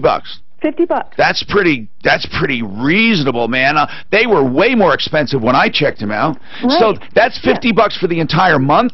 Yeah, that's $50. How many times can you go? Well, they said, they say it's unlimited, but it's actually like one time a week. And so you could Wait, so you could go, they say only one, are you limited truly to one time a week? Yeah, basically, but I only went one time, period. Yeah. I only went one time, period. And you wanna, well, I can, you want your money back? No, listen. My sweet husband bought it for me as a Valentine's Day present because he's always looking for things. So what you're saying is you want the rest of your money back, no? No, not at all. Okay, what do you want then? So what happened was he went in January to buy the membership that was supposed to start in February as a Valentine's Day gift. They charged me for January. Gotcha. And they charged me for February. Oh, why? When the treatment didn't work, we canceled our membership. We called and canceled our membership in March. But why? Hold on. He bought only 1 month, or is it a monthly? It's like a monthly charge to your credit card. And it automatically charges. Right, and they automatically charge you. But okay, hold on. But you didn't cancel until March. Right, I didn't cancel. All right, hold on. Well, it's all going to come down to terms and conditions or reasonableness, and it's lucky you were on a credit card. So let's just talk about this coming back.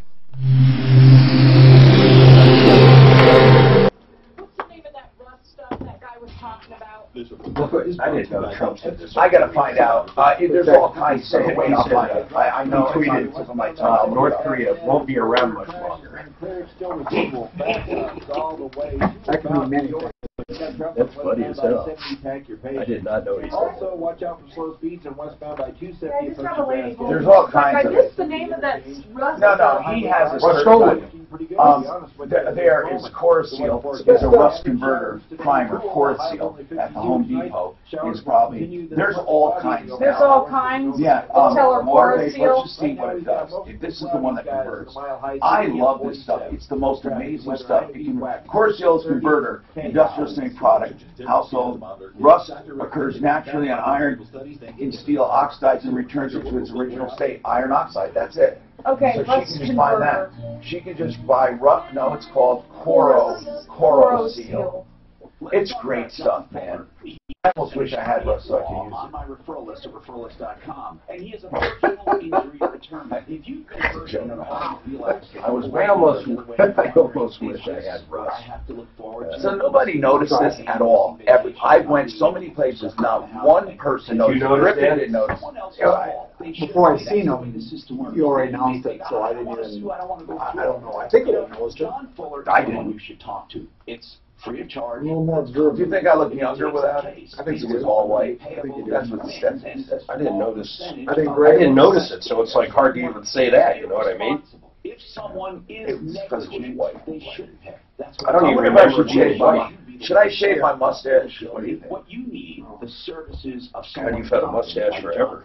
who knows all. When's the last time No, you did back have when you a have TV, you didn't have a mustache. Yeah, at least when I pulled up video. No, he's right. I did shave for a time. I had a clean face, not even a mustache. I was very young then. So maybe that was the whole Did you notice I shaved?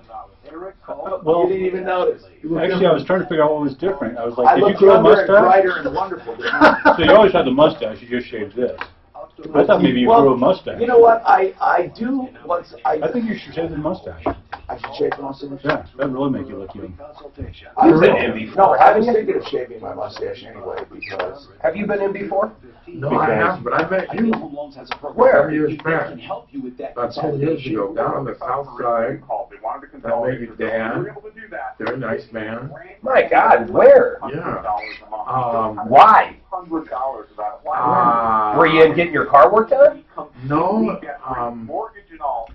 That's so weird. I just realized a second ago I've met you before. Yeah, we met. I think it was like you were trying to quit smoking at the time. I think you quit since, right? I quit about, shit, man, more than 15 years ago. No. In the living room, the garage, at the kitchen table. That's about. I think you were smoking at the time. I might have had a lapse or a relapse. Yeah.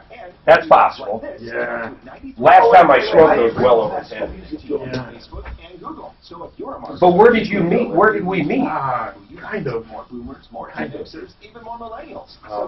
You want me to help you hook it up, or you know how to do it? AM/FM radio. Come on. I mean, there's a file in there. You need to Maybe you're smoking boots. art of granite. They do natural stone and other solid I don't remember what it was. countertops. You can see them He all. might have some weird They also conspiracy do shit. cabinets. There was a reason he sought me out and was showing me something, and I remember it. Your business? I don't remember. I just saw him like in the right light a second ago, and my fucking neck hairs stood up. Take some measurements. He'll get you a preliminary I don't. price. There was something really bizarre. Oh, wait a minute. I know who this guy is. He wanted to have. You ready for this? He thought I should have a fucking posse. Where? Serving Denver Metro and the entire mountain communities. They do beautiful work. I swear to God, that's his fucking. He wanted to take it to the next fucking level. Like people showing up with no way. That's him. I know that's him. He showed up at my corporate office. I had 5 stores in a corporate office in the tech center. He just showed up out of the blue. Showed up out of the blue. That's him. When you had the offices, damn, that's him. when you had the offices, you also were doing the show with Tom? When you had the, okay. Well, I'm doing this with you. From where Irreverent Talk Radio. We had center right out of there. This guy. I remember who this is. I remember him. He's independently wealthy. He's never worked a day. Let me tell you something. Never worked a day. Years ago, he wanted to have a posse, and if we couldn't get a problem solved, he wanted people to show up with fucking baseball bats. I'm not kidding. He showed up at my office. He wrote this book. Hi, I'm Tom Martino. Today, Plumline Services from the referral list here to answer questions. And Alvin's got a question. And then we're going to talk to all of you about your problems, questions, and complaints, especially the cryo spa. Laura, we did not forget. Okay, so what's your question, Alvin? Hey, Tom, I got a question. Hey, also, I'm going to hook up this thermostat for this lady today. You guys talking about it, and you were saying something about a fuse because she's doing something about I got to hook something up to her furnace downstairs. Now, are you hooking up a thermostat? Yeah, because she switches. She bought, I think that's the one like what you're talking about. Cause she has like a digital one, but the one she's hooking up, I guess she can control it like upstairs. Right. So, she's hooking up. She already has a digital one. She's hooking up another. Yeah, I think this one is a more. I don't know if it's the one that's on the wall now. Digital. It's not an old one, but okay. But the one she has now is a new one, and it kind of sounds like that same one you was talking about. Because she said I got to hook something up to a furnace, or see run a line. That said hook it to the furnace. Now wait a minute.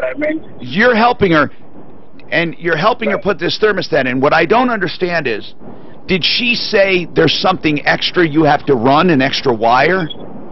Yeah, because she said because the extra one, she said it hooks to her furnace downstairs. And I heard you saying something about a fuse or something in the printer. Well, first of all, if she's talking about there's a common wire sometimes you have to add, they're very difficult. How would you snake a wire from the furnace to where the thermostat is? Well, I guess it's a little it's not the wire, it's like a little small unit thing that you hook downstairs, so it stays downstairs. Oh, I know what you're talking about, and it helps her convert 3 wires to 5 or 2 or 4 wires to 5 or something like that, right?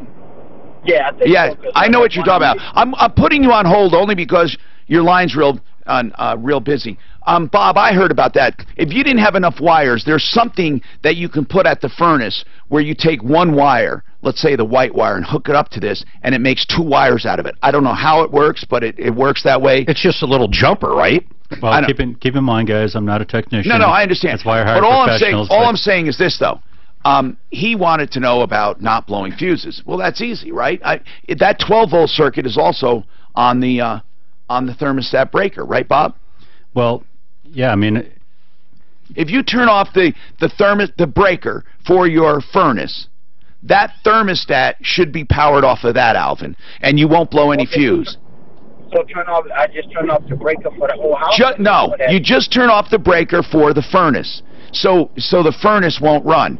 And it usually is labeled furnace, and it's usually a double throw breaker.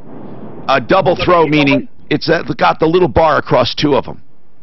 Do you know what they're talking about when they say run a C to the C? A C wire, yeah. When you're converting sometimes from analog to digital, there's an extra wire you need if you don't have it. Some of the older thermostats didn't have it.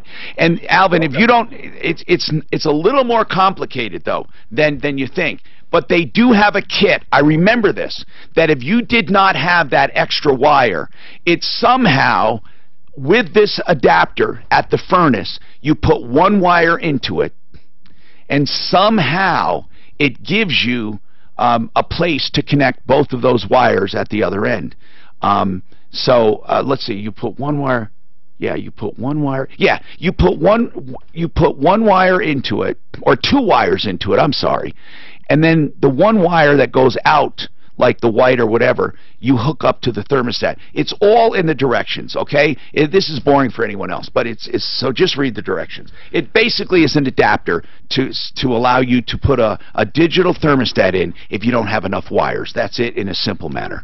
I got an email. Someone wants to know an update, and I find it fascinating, and I think most people will, on the lady that was trying to get her moving stuff Friday. Oh, my God. I'll tell you I had fun babysitting that this weekend. I'll tell you the whole story. Let's just do the whole story because, you know, I often contend we would have the best reality show in the world.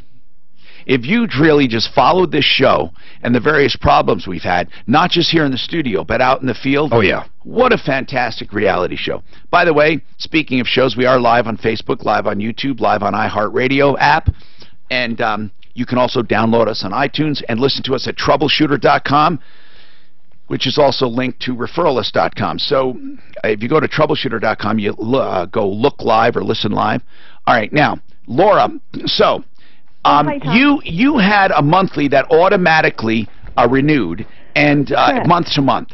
Correct. Okay, and then you told them, you went in once in January, right? No, I went in once in late February. It was given to me as a Valentine's Day present that's what you said. My husband. So they charged you for. But they charged me for January and February, even though Why? Okay, that's weird. If you just started that membership in February, and why would they go back and charge for the month before? Well, because my husband went in originally in January to prepay for it to start in February. Okay, got you. So they made 2 charges to our credit card. We went in one time. It wasn't helpful, but that was no big deal because sometimes these things are helpful and sometimes they're not, and we didn't have any complaints. Gotcha. The staff was wonderful. So you went in February to use it. Right, one time. And then they charged you again in March. They did. But why wouldn't they? You never canceled. Right. We canceled in March. When in March? Right after we got our statement. When would that be? We get our statement and we just roughly when? Yeah, about like March 25th. Okay, so they I see see on March 19th. Okay, so I see this. We were happy. We're like, okay, we understand we didn't cancel in time, and we're happy to pay for February and March. But you shouldn't have to pay for January. Right. I agree. But we shouldn't have to pay for January. I agree, totally. And so then, so we called in March, but it's after the fact, and they say, no problem, we'll cancel it, we'll take care of it. We get another charge in April. Have they been charging you ever since? Ever since, for 9 months. Wait a minute. This is bull crap. I mean, come on now. Right. So then... Wait, do you have proof? Hold on. Do you have proof that you canceled? Absolutely, because when we called in April, after we got another charge, they said, well, our policy has changed now. You can't call in and cancel it. You have to send us an email. So we sent them an email in April canceling our membership. They charged us in May. Why don't you look at all you have to do is... Well, listen. August and September. Laura, this is bullcrap. Right. All you have to do is protest it on your credit card. Say you did. And what did they do? They're reviewing it. No, listen, my credit card would cancel it without hesitation. They can't show a contract of yours. They can't show it, can they? No. Who can all you say is that you canceled it. Even if they do show the original contract, you tell them you canceled it. Your credit card should lean towards you. Well, who's the issuer of your credit card? Discover. They've been wonderful. Yeah, they will be. They will be wonderful. So that's the way I would handle it. I would simply just say, you know, and I would, if I have to, I would end the credit card. I don't know why you didn't do that. Just get a new one. Right. And well, what we did was we put. I didn't know that Discover allows you to do this, but you can actually put a stop payment for a particular company ever being allowed to charge you. And, so you put that on there. But how much are you owed, not counting January and February? Well, there's 9 months worth of charges, and we are willing to pay for the 2 for February and March. Okay, I don't blame you. We need to call them. We need to call them. Because if they're doing it to you, they're probably doing it to others. What's the actual name of this place? It's called Colorado Cryo Spa. I'm on their website. Colorado Cryo Spa, and they're in Colorado Springs. And finally, when I talked with the owner on September 19th last week, his name is James Oust. It didn't go so well. Why? Why? He gave me a lot of heartache. What? He said I had to resend him the email. Oh, that's bull. Why are they being such jerks? Right. Well, I didn't use such a nice word when I said that. Was the second word you? I think it had something to do with a donkey. Okay. All right. And I'm certainly very sorry for that. But no, I understand. Listen, you're frustrated. It's 9 months. 9 months worth of charges, and the guy's giving me. You know, you're frustrated, but that doesn't give you an excuse to act like the president. So you hold on. Right, but guess what? Yes. He said, you go ahead and have Tom Martino call me. Yeah, we will. Directly. You know, not only that, but you know, if he's going to be an idiot, we can destroy his business, and we shouldn't have to. This guy should not be an idiot, is what I'm saying. So listen, Suzanne, we need to call this cryo spa. This guy sounds like an idiot for sure, and he is being a jerk. And he says, yeah, just have Martino call me, blah, blah, blah. Wink and Wink are bankruptcy attorneys I hope you never need. They do Chapter 13 and Chapter 7. They are really great people. They don't judge. They have compassion for what they do, or passion for what they do, and compassion for you. 303-410-1720. If you have medical bills that got out of hand, perhaps a death in the family, a divorce, whatever it is, 303-410-1720, winkandwink.com. You know why people have to be like that when it comes to charges? You never win when you do that. And these people, they'll be able to get rid of it. Their credit card, you know. You guys, lunch is here if you want to come in. Yeah, remember I offered lunch. Okay, Richie, Dan? You never bought me lunch before? Yeah. Because of the cold snap, Bob. There's lunch for the cold snap. You know what's funny? Every time when I leave here, you know, 1:15, I think, man, I'm starving, but I don't want to eat now because I'm going to have dinner in a couple hours. Every time I do that, so today's the first time ever since I've been here, I stopped at McDonald's there and grabbed something before you come in. And now they have lunch. Tell them to warn you ahead of time.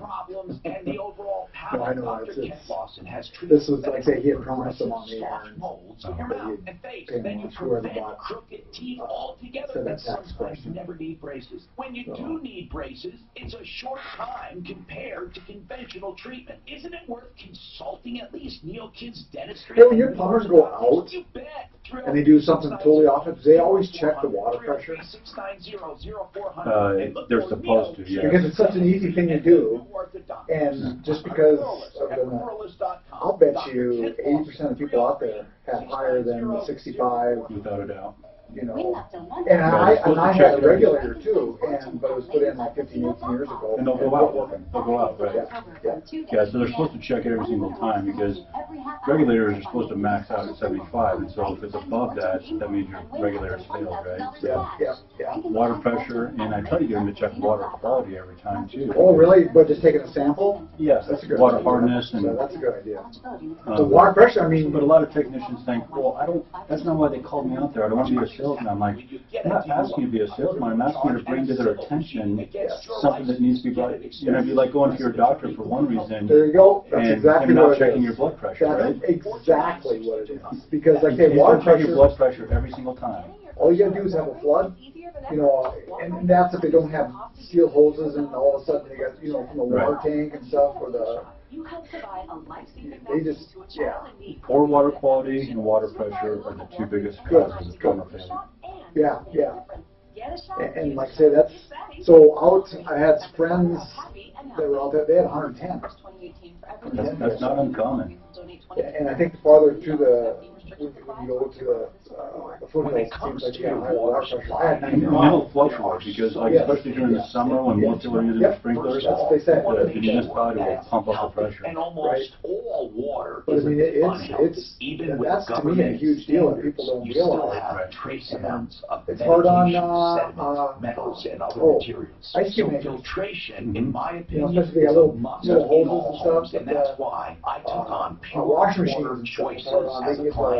This industry is like I say, high water liars pressure. and rip-offs, and I wanted You know, someone who leaky faucets, pure water choices. All We that have a was- master plumber who is the boss, and That's a he big knows change water, from and he 65 knows the to systems 110. that filter That's your almost, water that's without probably a hocus pocus.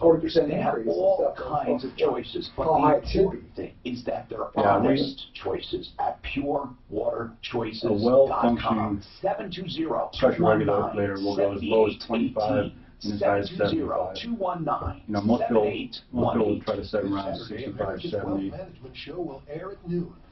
love high water pressure. You bet, absolutely. Go get a slice of pizza, Bob. And I think everybody does like high water pressure, but it's hard on a lot of stuff. Right? Our house has great water pressure. It's unusual. It's funny because you got a well. You would love it. And when you say great, what is great? Because you're Better than any hotel I've ever been in. I mean, fucking great. But you're only supposed to have 65. Oh, gee, call the water police. No, not for the water place. It's for your hoses and everything. Yeah, even our hoses. I can fill up my pond in my hot tub quicker than, probably 5 times quicker than I could at my Okay, old house. Mark, what I'm saying is... Yeah, you're saying it might be too high. Right. If you have plastic... I think it was designed for the super high pressure. If you have plastic hoses, or like your ice cube tray. You got copper lines in your ice cube tray? Or ice cube maker? That's a big... We've got 2 our fridge has 2 of them. It's got one in the bottom, one in the top. I don't think there's, you mean the lines going to it? Yes. No, I think it's plastic. Change that. To copper? Change it to copper or braided or something. Why? Because if that breaks and stuff, you get a little leak. Oh. And then you got a big problem. Did mine, it took me probably, I don't know, by the time I had to get the drywall was so bad. Did you check your pressure tank? That big bubble looking thing? Yeah. I think it's good. I love high pressure. I love it. I don't even want anybody to look at it because I love it so much. Love what? Our high pressure water in the house. They're thinking it might be too high. I'm Tom Martino, your troublemaker. Now, we don't make trouble. I'm a troubleshooter, consumer advocate. More than 40 years. Of course, 38 of them in Denver. Now, David called that cryo spot. Now, here's the deal. Laura said the husband went in January, to buy a Valentine's gift. He said, I want it to start in February. So it started in February. She went in once, it didn't do any good. And then they charged her for March because she didn't call until mid or late March. She said, okay, I will pay for February and March. No dispute. She approved, right? Then they charged her in April, May, June, July, August. She calls and says, you got to stop it. And they refunded 1, 2, 3, 4, 5, April, May, June, July, and August. And she said, okay, thank you. Then September, he bills her again. I think he refunded what was probably owed, and then he forgot to take her out of the automatic billing system. So she says, I want September, and I want January. So I don't blame her. But here's what I have to ask Laura. Laura, if he canceled February, March, April, May, and June, July, and August, he must know that he canceled them. So when you were billed in September, and you call him, he should, I'm not talking about January now, just September. Right. He should gladly say, okay, you're right. I should have not charged you that. What does he say? He said what? He started giving me a hassle. Well, what did he say? He obviously. I wouldn't even be calling you if this guy hadn't been. He obviously refunded April, May, June, July, and August. So it took days and days and days. I know, and days but then what did he say about September? I just want to know that. What did he say without saying anything vulgar? What did he say exactly? Oh well, I can't quite remember what he said in September. Did he say, I'm not going to refund it? Tough? What did he say? Did he refuse to refund it? Oh, by email he said, well, we've refunded you 5 months and we think that's fair. Yeah, but then why bill you in September? That doesn't make sense. Here's what I think happened, Tom. I think what happened was that he had me in his system. I know that, and when he refunded you, he didn't take you out. Right. Okay, Laura, I said that in 5 seconds. I probably called on the day that it was going to charge again. We understand that, Laura, but why does he feel entitled to it? That's what I want to know. I have no idea. Why not dispute the charges? Just dispute them. She is disputing them. And you should. And I just don't believe what an idiot this guy is. Now, David called CryoSpa when he heard about it on the air. What did they say, David? He said that he had a bad connection and he wanted to try to move to a better area and then hung up. But there's 3 in Colorado Springs. I'm not sure we called the right one yet. I don't know. Let's find out. Let's see. Laura, I can't imagine they're not going to refund it. Laura, he has a North Spa, a South Spa in Colorado Springs. Right. And I have his personal number, too. Okay, I don't want to use that yet. I want to call. All I want to ask him is this. I'm not even disputing January yet. Right. But if he was kind enough, I'll say, even though you don't think he's kind, so let's give him the benefit of the doubt, right. Suzanne. He refunded April, May, June, July, and August, and ask him logically, wouldn't you logically then know she wasn't going to use it in September? Right. Okay, just ask him that. Let's just confine it right now to that and see what he says, Suzanne. She has his number. I think we should call. If this guy's being an idiot, I think we should call. Yeah, she can contest it on her charge card. I understand that. But then, if everybody contested charges on the charge card, we'd have no show. So I think that this purpose of the show is not just to get money, but to find out why people are being idiots and to try to improve things. Yes.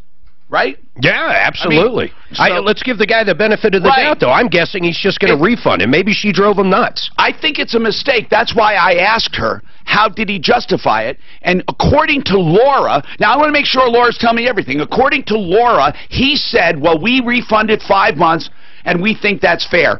Did he realize you were asking about September? Okay, so what I think happened is that I called on the day. I know you said that. Okay, there's a rule. You can't repeat yourself on this show. Laura, let me sum it up. You called on the day. He was sending out those charges. So when he refunded those 5 months, they inadvertently billed you for September. You said it. I acknowledged it. Don't say it again. What I am asking you is, when you called, did you specifically ask him about about September. I have asked him about September. I've emailed him. What was his response about September? He doesn't give a response. He just says he thinks he's done what's fair. So he obviously is an idiot, in my opinion. Maybe he's if he said that. Maybe he's thinking that January she should have paid for, and therefore it would equal out. She did pay for January. Okay. She paid for January, February, and March. I'm dying to see what he's got to say. Technically, she should have only paid for February and March because she didn't even get the gift till Valentine's Day. But this guy doesn't seem to care, and it sounds to me like he's a cold bastard. Get it? Ask her. Cryo spa. Come on. Oh, that was a leap. Ask her. I think there's more to the story. Ask her what she thinks happened. Oh, yeah? Mark, you want her to repeat that again? She thinks she called on the same day he was sending out bills. Why do people feel I don't hear them? Gerald, what's happening? At least he, refunded 5 months, so let's ask him. Hey, Gerald, what's going on with you? Well, this is his wife. And what's your name? My name is Cindy. Cindy, what's happening? We had bought a house, and granted the house is built in 1924. Okay. And we had a home inspection done and by a company in this town. And do you want to say who? No, not right now. Okay. And anyway, we have a really bad sagging floor, and we asked the home inspector what is the sagging floor all about, and he said it was hand-hewn wood. Yeah. And it's not. You go down and you can see where somebody had cut it. All right, why don't you hold on, because I have to take a quick break, okay? So what about that hand-hewn floor? She's saying not. What's going to happen now? We don't know. I'll tell you that. But I will say that Frank Duran is the real estate man. And if you want a house listed, you will find no one better. Mark, you used him personally. I got to tell you, his properties move so quick. He had like 8 under contract last week, and all of them came in at about 103%, so 3% more than what people even wanted. Now, then they start bidding wars. He does this thing called price bracketing, where he doesn't ask for the most, he doesn't ask for the least. He does an attractive price that he knows will get an offer right away. And he knows he'll get more than one offer, and ultimately they outbid what he was going to originally ask for to begin with, which is more. So many people come in and they say, we're going to get this much money, and they exaggerate. And then you have to lower the price. That shows weakness. But Frank not only knows how to price, he knows how to handle people. Frank Duran, therealestateman.com, 303-920-1622, 303-920-1622. So I did one last hour, one this hour. There's more to the story on this crowd. This lady, you're going to find out that this guy's, I bet you this guy's pretty legit. Watch out for backups to Colorado. Also, I heard what she really thought about that. Guess what? I think this guy's probably legit. What guy? The crowd guy. You're going to find out more to this story. Oh, of course, I can already tell in her voice she's a nut. She's probably, oh, hell yeah, she probably hasn't paid for something, and he's basically applying that last one to that. Exactly. How long did it take her to mention that she did get a credit back? No, she told her. Didn't. We had to give her a chance. Yeah. She said I didn't give her a chance. What do you think she thinks happened? What? What do you think happened? I don't know. No, I'm curious. Ask her how she thinks it went down. Well, I brought that call on the same day. On the same day that they were going to build crap. But no, Tom, you're not listening. I'm saying I think I called on the same day. We have to remember she has fibromyalgia. Does that matter? Is that a bad thing? No, I used to think that fibromyalgia, chronic fatigue, was all in the head, and I still do. But I think it's real. If you give her some coffee? I mean, No. But seriously, how do they treat it? Stimulants? No. Most people who've had it, to be honest with you, they're depressed. There's something. The mind will do amazing things to your body. No, I really believe that it's real, for sure. It's real. It's real to them. It's real to them. Yeah, The I pain mean, is real. empirically. I mean, is that the word I want? Empirically, you can actually see that it's true. 7000 ideal. Hi, it's Dave Logan from my dentist, Willow Creek Dental. If you're intimidated by dentists, visit Willow Creek Dental. They took the time to make sure I was. Did you get his music? The most thorough checkup I've had. Okay, I wanna do it, but I don't want to do it as a bumper. I'll tell you when to do it. What music? Richie. Oh, You write music? Yeah. Classical. Are we going to play it coming back in? not coming back in. I'm going to tease you. You can sing while you play the show if you want to also. I want to play some right now. Oh, that'd be fine.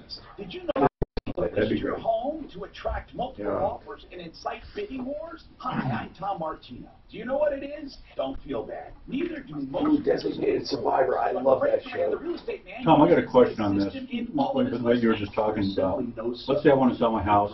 Let's say $500,000, and Frank comes in and he puts it on at $475, right? To try to get whatever. If somebody comes in and gives me a full price offer, and that's the only offer I can get, can I deny a full price offer? Technically, yes. No. Legally, they can push.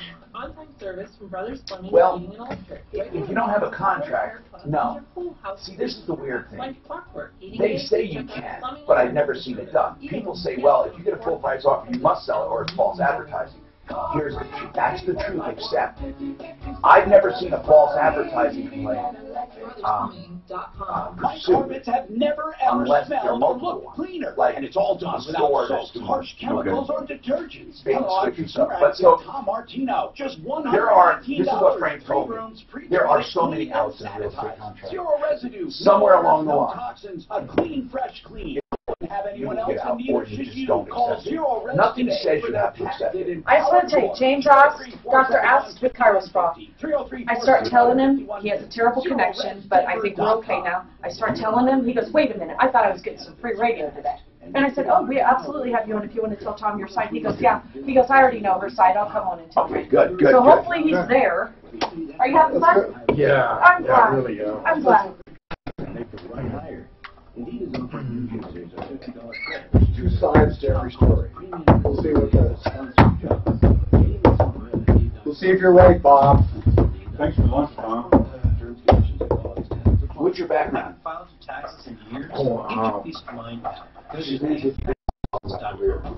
Phil on Ford. That's fine. I wrote a book. Just dropped Von Miller like a hot fucking potato. What? Oh. Phil Long just dropped Von Miller. Why? Because you did Because of the whole thing. Once it starts hitting them in the wallet, Wait, you wrote this? everybody will be standing up Look, you wrote this book. Is this some music? No, that's a. Did you know him, Eric? I need a new car. No, I mean this. Well, you had to get all that. What? Is this some music? Hi, Tom Martino. Our common man today, Richie Walsh, is with us. I just found out he wrote a book, a hardcover here, called Eric Dickerson's Secrets of Pro Power. That's wonderful, Richie. Thank you. I just remembered him. I want to talk about that Wait, in a little while. I got to go. No. Oh, okay. Wait, I just remembered something. Bring that up, but I want to give James the opportunity to go ahead. on the air. Oh, the owner's on. Yeah, James Oust with CryoSpa, and whenever we have a company owner, they get priority because their business is being inquired about on the air, so we absolutely want this. So it's very simple, James. She said that her husband came in January and bought something to start in February, and I'm not even disputing that, but anyway, you charge her for January, February, March, April, May, all the way through. Then you refund it 5 months, which is fine. But what she doesn't understand, I'm not talking about January now.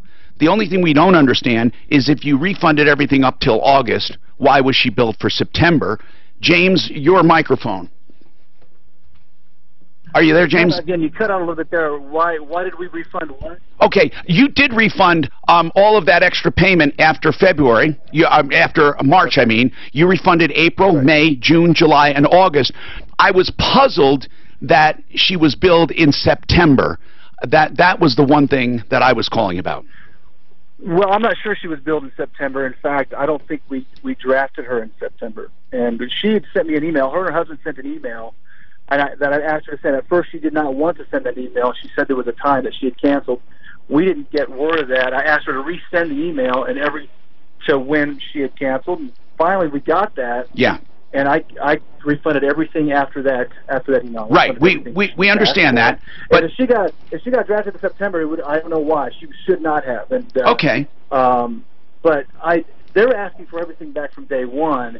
And did she also? No. She doesn't deserve everything back from day one. I told her that. She does. She was just now. She was actually calling. Email. It said she wanted the other $100. And I'm like, well, I refunded back to from the day they retroactively said they canceled. I refunded every penny back. Right. And but did she inform you that after she got the refund, she went to my credit card company and is now trying to get another $200? Yeah, here's what she's trying to get. She's trying to get January because she said her husband bought it in January, but it was to start in February. Again, that part is hazy, but the other part is September. So she's trying to get, this is what she says, she's trying to get January and September. What's that? She feels she's owed another $50? No, she's saying January and September. Okay, well, I have to wait to see how the credit card thing plays out now because she went and contested an additional $200 on her credit card. Right, for January and September. You understand, James? But I thought it was only $50 a month. No. Oh, wait. I'm sorry. $200. I'm sorry. From my credit card. Okay, hold on. Which makes a nice. No, you're right. James. Do you know what it is? Do you know what it is that we do? Yeah, I actually went to one. I loved it. Did you like it? Yeah, I did. But here's the thing, James. I mean, I only went once. Inflammation and pain. I only went once, and James, I went once and I loved it, and I felt the effects for a few hours afterwards. But I didn't feel, of course, any long-term effects. But I only went once. Yeah, it may take a few more sessions. We don't guarantee any results, but the process and the technology really helps with recovery and inflammation. We use extreme cold temperatures. It has a lot of benefits that we've seen for people with anxiety, depression, even PTSD at times. We've seen that. People come in for weight loss because it helps burn calories, and it's very effective for people with sleep. So for recovery from injury. Now I heard it will speed up. I heard it will speed up recovery for injuries, like if you have an injury or post-surgery. Yeah. It certainly can. In fact, I know you got a lot of listeners out there. The first 5 of them that call me at 35422. Hold on, I can't let you do that right now. But Laura, did you protest $200? I like that guy. Laura? I'm still here, Tom. Did you protest $200? So here's what happened. Okay, I know it's going to be a story, so I'm going to let you have some time, but I'm not going to take it on the air. He said he will refund September if you were charged. So let's work on that. If it's 50 a month, why in the month? For her pain and suffering. If it's 50 a month, why in the hell would she do 200? I know. We can, if you feel like it, we can handle that off the air. All I care about is September, Suzanne. That's all I care about is September. Listen for your first 5 calls. What did he say? He was going to get Larson tax relief from your tax debt problems. Larson will. He wants to give a commercial. Let him give. She called up. I will tell him. I will let him call for a special. It was really, really good. Is this any different than like a polar bear I trust Ron and Jack Larson. No difference. Polar Bear Club's free. For Larson tax. So the one guy wanted to quit being a polar bear, so we all get around him and say, hey, why do you want to quit being a polar bear? SON Tax. Larson Tax Relief is the only tax relief and audit organization. Actually, after I did that, I felt better for like 3 or 4 days. We went to a spa in Punta Cana. You get in this hot tub, and I mean, it's like easily 105. I mean, it's like right on the borderline. You shouldn't be in there. So you stay in there for like 5-6 minutes. Then you get into a pool that's basically an ice bath. If the water wasn't moving, it would freeze. So then you get into that. Coming out of that, you stay in the cold one for a while. I couldn't stay in that long. I got to help. I thought I was going to die in my hypothermia. Oh my God! But it's a whole thing now. Was there a shrinkage? There was definitely shrinkage. And it's never recovered. Never recovered. It was permanent shrinkage. Pittsburgh Steelers to stand during the national anthem yesterday. Nearly 1 out of 8 NFL players didn't stand for the national anthem. Just 6 players protested the week before. The president keeping the issue alive on. I wonder if I'm going to look up on Miller. Okay, he said $49 for a 60-minute massage, and that includes a complimentary Cryo. Yeah, that's cryo. Good. That's good. That's a hell of a deal. Yeah. Only 5 people? He didn't say that. This lady sounds like a nut. How many people? Yeah. Yep, look at this. It's limited. Von Miller losing You should just say, though, never mind. everybody's- I just want to ask him about September. I'm not going to argue about January. But ask her off the air, please. Why I don't want 200? to talk. Why did she protest? What's his name? And don't let her talk for an hour. Who's Spike Lee might come here and protest us now. Let's have him on the show. Yep. What do you think that endorsement was worth, Tom? Just total guess. Von Miller, Phil Long. I mean, it's not national. They probably paid him. It depends. Like, for example, he did a lot of their TV. Elway will do like $1 million. So yeah, but that's Elway. That ain't Von Miller. He probably got a couple hundred cases in the car. I wonder who else is lost. Yep, Brandon Marshall. No, he was the big first instigator. Brandon Marshall was. I shouldn't say instigator. I mean, they did. I just feel bad for that one guy that came out. He was over. He did 3 tours, man. He was the only one on the Steelers to come out.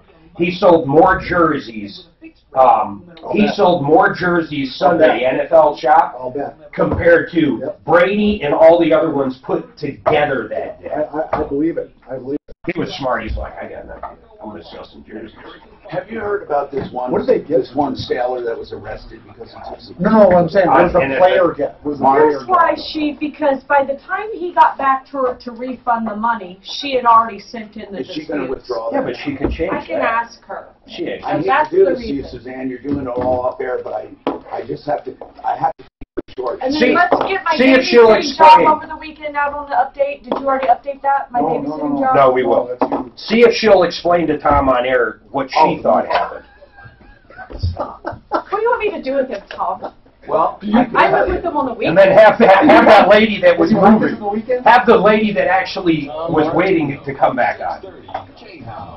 See what you think. Hi, I'm Tom Martino, your troubleshooter. 303-713-TALK.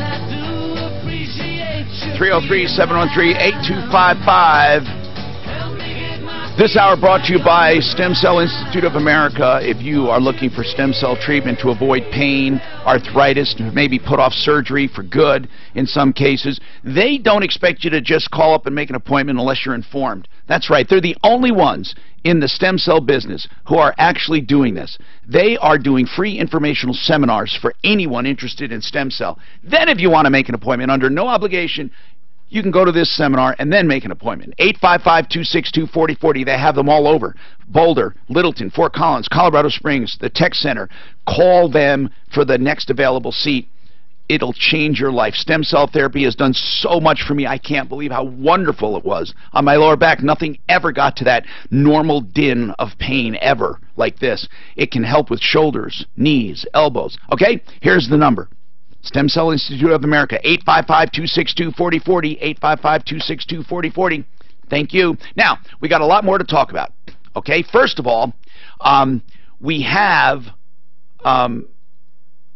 Plumbline Services with us today, and we're talking about plumbing, heating, cooling, electric, and drains. We also have a special guest who he's just really a common man, we call them. We pluck people out of the great unwashed and let them bask in radio glory, as we say. So Richie is here. He's been listening for a long time, and he writes classical music. And you were going to say... I remember meeting Richie over 10 years ago. He came over to my corporate office when I owned the Goodyears. Okay, this is going to blow you away. He had an idea for the show back then that was, let's say, leg-breaking. Here was the deal. He wanted to do a posse. And the posse, if businesses basically didn't see things our way or the right way, the posse would put pressure on them. Would you say that's a good way to say it? That is a good summary. That is a good summary. Except he really meant...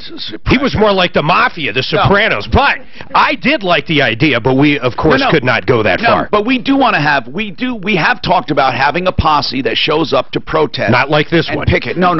We're not going to do anything illegal. Richie wanted the real deal posse. Richie seems like he used to be a radical in his day. Were you, Richie? I wouldn't say so. No, I'm kind of a middle of the road guy. Oh, you don't seem to be middle of the road to me, bud. I don't. Okay, listen, we got to get to this problem, and I just want to summarize and get it over with. Okay, Laura did protest $200. It was $50 a month for CryoSpa. She protested $200 because at that time she was charged 4 extra months. She said she shouldn't have been charged. And she said she is going to remove that protest because CryoSpa did refund 5 months, but she believes she's still entitled to 2 more months. I believe no matter what, she should be refunded for September because they stopped billing her April, May, June, July, August. They refunded. So why would they rebill her in September? James said if that happened, it was a mistake. He acknowledges she should not have been billed for September. Now, as far as January goes, that's up for grabs because her husband went in January and bought it, but then it wasn't to be in effect until February. So I would say, Laura, if your husband went into the spa in January, he should have something in writing to that effect that it starts in February. Does he have that?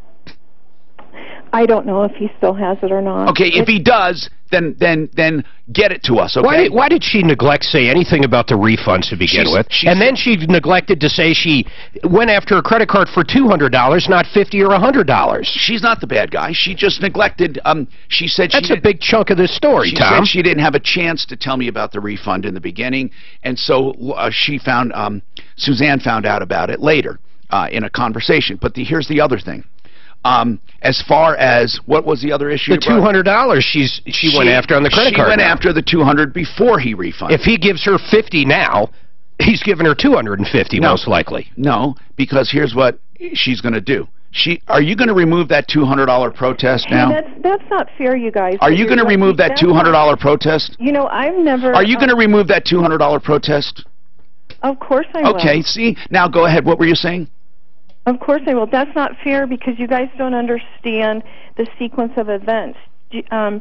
Mr. Oust told me he wasn't going to help me, so that's why I disputed. Laura, I know you said that. Laura, I know that. I'm trying to rip him off. You guys are making it sound like this. Please don't say you guys. I know exactly what you did. I said that you only protested your credit card. You only protested it when you weren't getting a response. But now you acknowledge he gave you 5 months back, and now all you're concerned about are 2 months, January and September. He acknowledges you should not have been billed in September and will refund that. As far as January, I'll wait to see what the written contract says. So we're done. I think that's fair. Okay? If your husband has paperwork that shows it should have started in February, let's do it.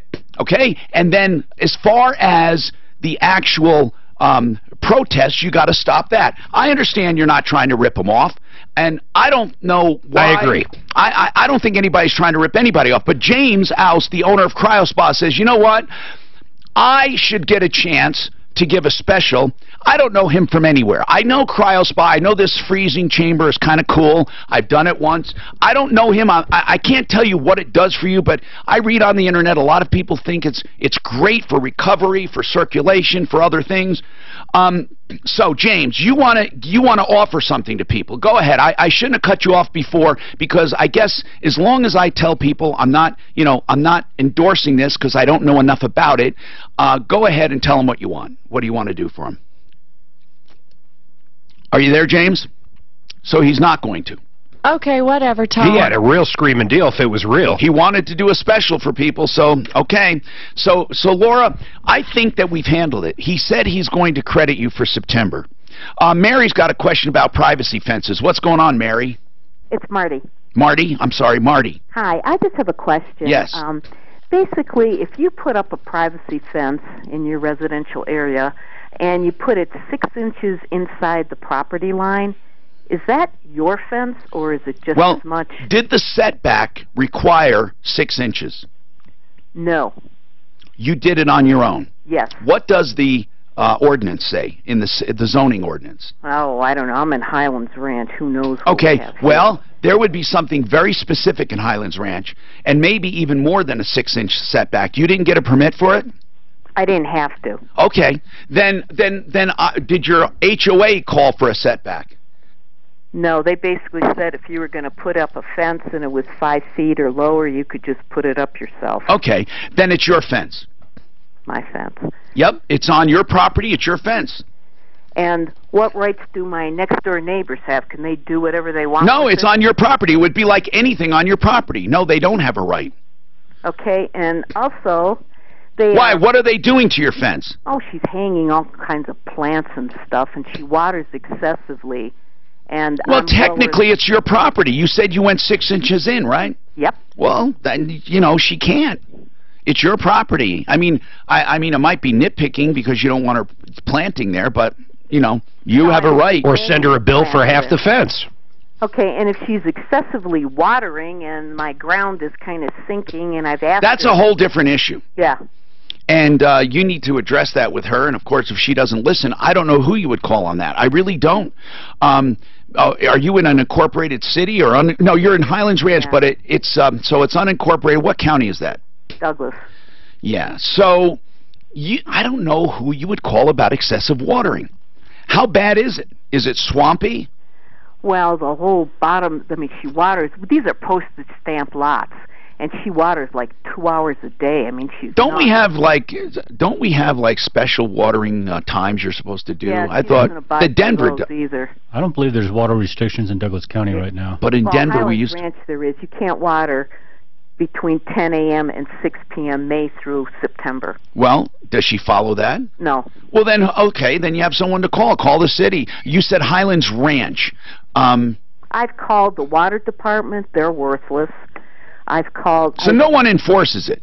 No. Maybe we can find out who does, if anyone. I mean, really, if they do have watering restrictions and she's breaking it, that would be, you know... I want to know why are these two fighting? There's something there. Is there more to it, Marty? Well... Yep. You just told me there was by that pause. There is a problem between you and her. When did it start? Spill. Come on. Well, when dish. I basically asked her to quit, to kind of curtail her watering, and basically she hasn't fixed her sprinkler system. The supply line's been leaking all summer, and I asked her if she could please fix it because our house... How long have you two lived next to each other? She moved in last year, and I've lived here for 24 years. Now we have bad blood. Oh, yeah, there's Used to bad be blood. mad love. Yep. Okay. She called the cops on me. You sound like, you know...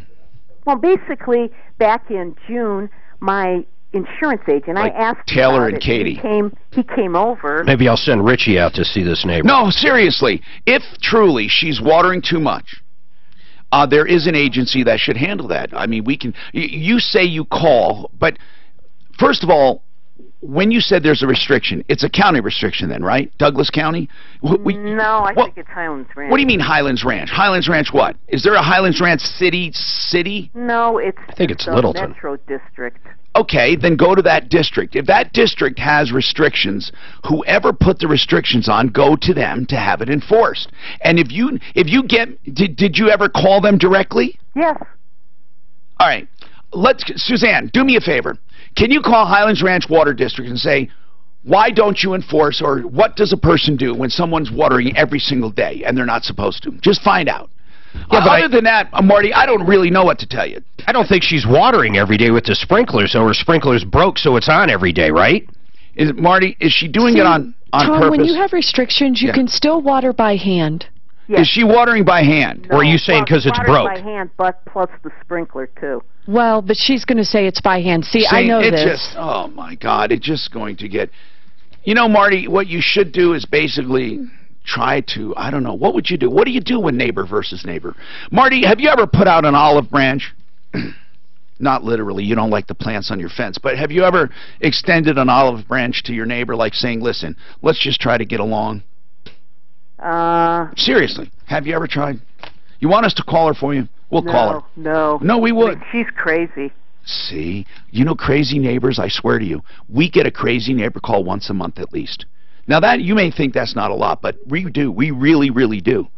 Do you remember that one neighbor? Do you remember this one black woman called and said she had a neighbor that literally put out a sign, I don't like black people, and wouldn't let them have a party because she didn't want a bunch of blacks in her neighborhood, and she didn't use the kind word black. Do you remember that? This woman was on the air, and she was going to film it for us. I don't remember that one. We get so many crazy. What about the other crazy neighbor last week? Well, I'll tell you the one that really... That's it. She goes out on the... She goes down on the lawn, out on the lawn, and pretends she's masturbating, and she's a woman, and she's crazy. She yells and screams, and she makes all kinds of lewd gestures. Is your neighbor like that crazy, like bat crap crazy, or what? No, she's crazy like I had a tree trimmer just trim some of her branches off of my property, and he was standing on my property, and what she went berserk and called the Douglas County Sheriff. But she doesn't come out and make a scene. Oh, she did.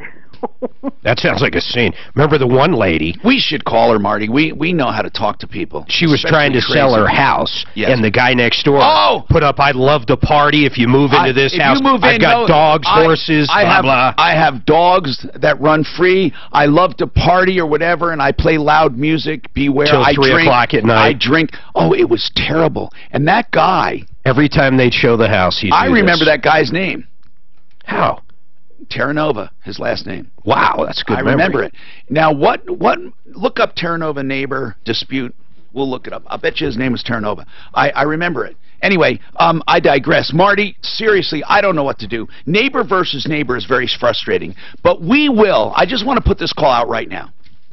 Anyone who has a neighbor dispute, anyone at all, if you want us to call your neighbor, I promise you we will be tactful. And I'll bet you we can make breakthrough. So if you have a crazy neighbor, turn us loose on them. Give us a call if you have a crazy neighbor. A lot of times they turn out to be the crazy one. 303-713-TALK. It doesn't matter if they're really crazy or not. If there's a neighbor you're having a problem with, let us handle it. In fact, we'll make any difficult phone call you want us to make. Anyone. Do you remember that time I had to call up and break up with a guy for this woman? We'll do that for you. Whatever you want to do. Seriously. Now, buying a home right now, is it a great time to buy? Let's talk to one of our experts. He's looking dapper today. Brent, what's going on? Hi. Good. How are you? Good. So listen, man, buying a home. What can you do for me at Ideal Home Loans? Obviously, the loan. Right. Absolutely. You know, there's a lot of different things we have in addition to the loan, as you know. Not only do we have our interest rate guarantee, where if rates go down by 0.75% or more, then 2 years of doing a home loan with us will refinance your loan with no lender fees. Our Ideal Home Purchase Plan, this is an all-encompassing roadmap that's free of charge, walks you through every step of the purchase process. Our 3-week closing guarantee, so you can go out and make an offer like cash. But what I want to talk about right now is the time of year. This is a great time of year that we're coming into to buy, and here's why. Anybody who's got their home listed as we head into the holidays, and they're right around the corner, you are dealing with very, very motivated sellers. You are likely to get a great deal, and with rates being at their lowest level of the year right now, you're going to qualify for more home and wind up with more home for less payment. That's the way to do it with Ideal Home Loans. Thank you, Brent. And you can reach them at idealhomeloans.com or give them a call, 303-867-7000. 303-867-7000. idealhomeloans.com. This report is brought to you by the Exergen Temporal Scanner Thermometer. The one from Tribal was supposed to send a video, but I didn't get a video from that. Northbound I-25 in Emerson, that's been cleared out of the way. Traffic flow now getting back up the street on that stretch. Reports of debris on the highway southbound I-25 south of 120th. Approach that stretch with caution. Watch out for slow speed. It's a warning about 3 Rottweilers, loud music, loud parties, loud cars, and he says I'm anti-horse. Is he Terranova? And I love fireworks. Is he Terranova? Is he Terranova? Chilly today, cool, chance of showers. The high will be 52. Just says a bright Right now man. we've got mostly cloudy skies in the Mile High City. Yep, Terranova. Yep. 6:30 K-House. How do you like that memory? It's pretty damn good. What was his first name now? Hold on. His first name was it Ted? I think it says. One gentle scan of the forehead is all it takes. If only the commute were that easy. Pick it up at your local. It's the craziest thing I ever. played with this guy. Time for squealing brakes right now. It's a great house and horse property. That's all right. I've got Rottweilers, loud music, loud cars. I hate horses, and I've got plenty of fireworks. He would hang a banner out the size of, a small bus off the side of his house and off his RV every time someone would come look at the neighbor's house. Why do they not want someone moving in? The realtor said, "No one's calling anymore." Isn't that terrible? It's terrible. If you've ever had any curiosity about stem cells, He got ticketed for illegal sign. I heard you talking about Von Miller, but do you know 9 News headline is that Phil Long is asking them to stop running ads with Von Miller in it. And a guy called and said, yeah, he says, I think Mark might like knowing that. So I said, I heard him mentioning Von Miller, so I didn't know if the result is. He's on the tip of all the news. They want him directly. You still got to give the one, the update. Okay. Oh, on my babysitting job this week? Oh, we've got to talk about it. I'm sitting here driving in the car with her going to a movie and dinner, and she's dealing with this nutcase. And why we still were dealing with her after Tom hung up on her, I still can't understand. We go down and Daphne and her are all a buzz around it, and then this morning you guys are all a buzz around it. Well, and where did that get you? Dad told her to go to court. Did he get paid though, I hope? Is it any different? He got his money. Phil got his money. I bet did he drop everything off outside? What? Any different? Do you see a correlation? Oh, yeah. Yeah, except for one wasn't screaming and cussing at me. Oh, she probably would have. Message she left on mine? Well, you didn't save it. I know. I should have saved it. I screwed up.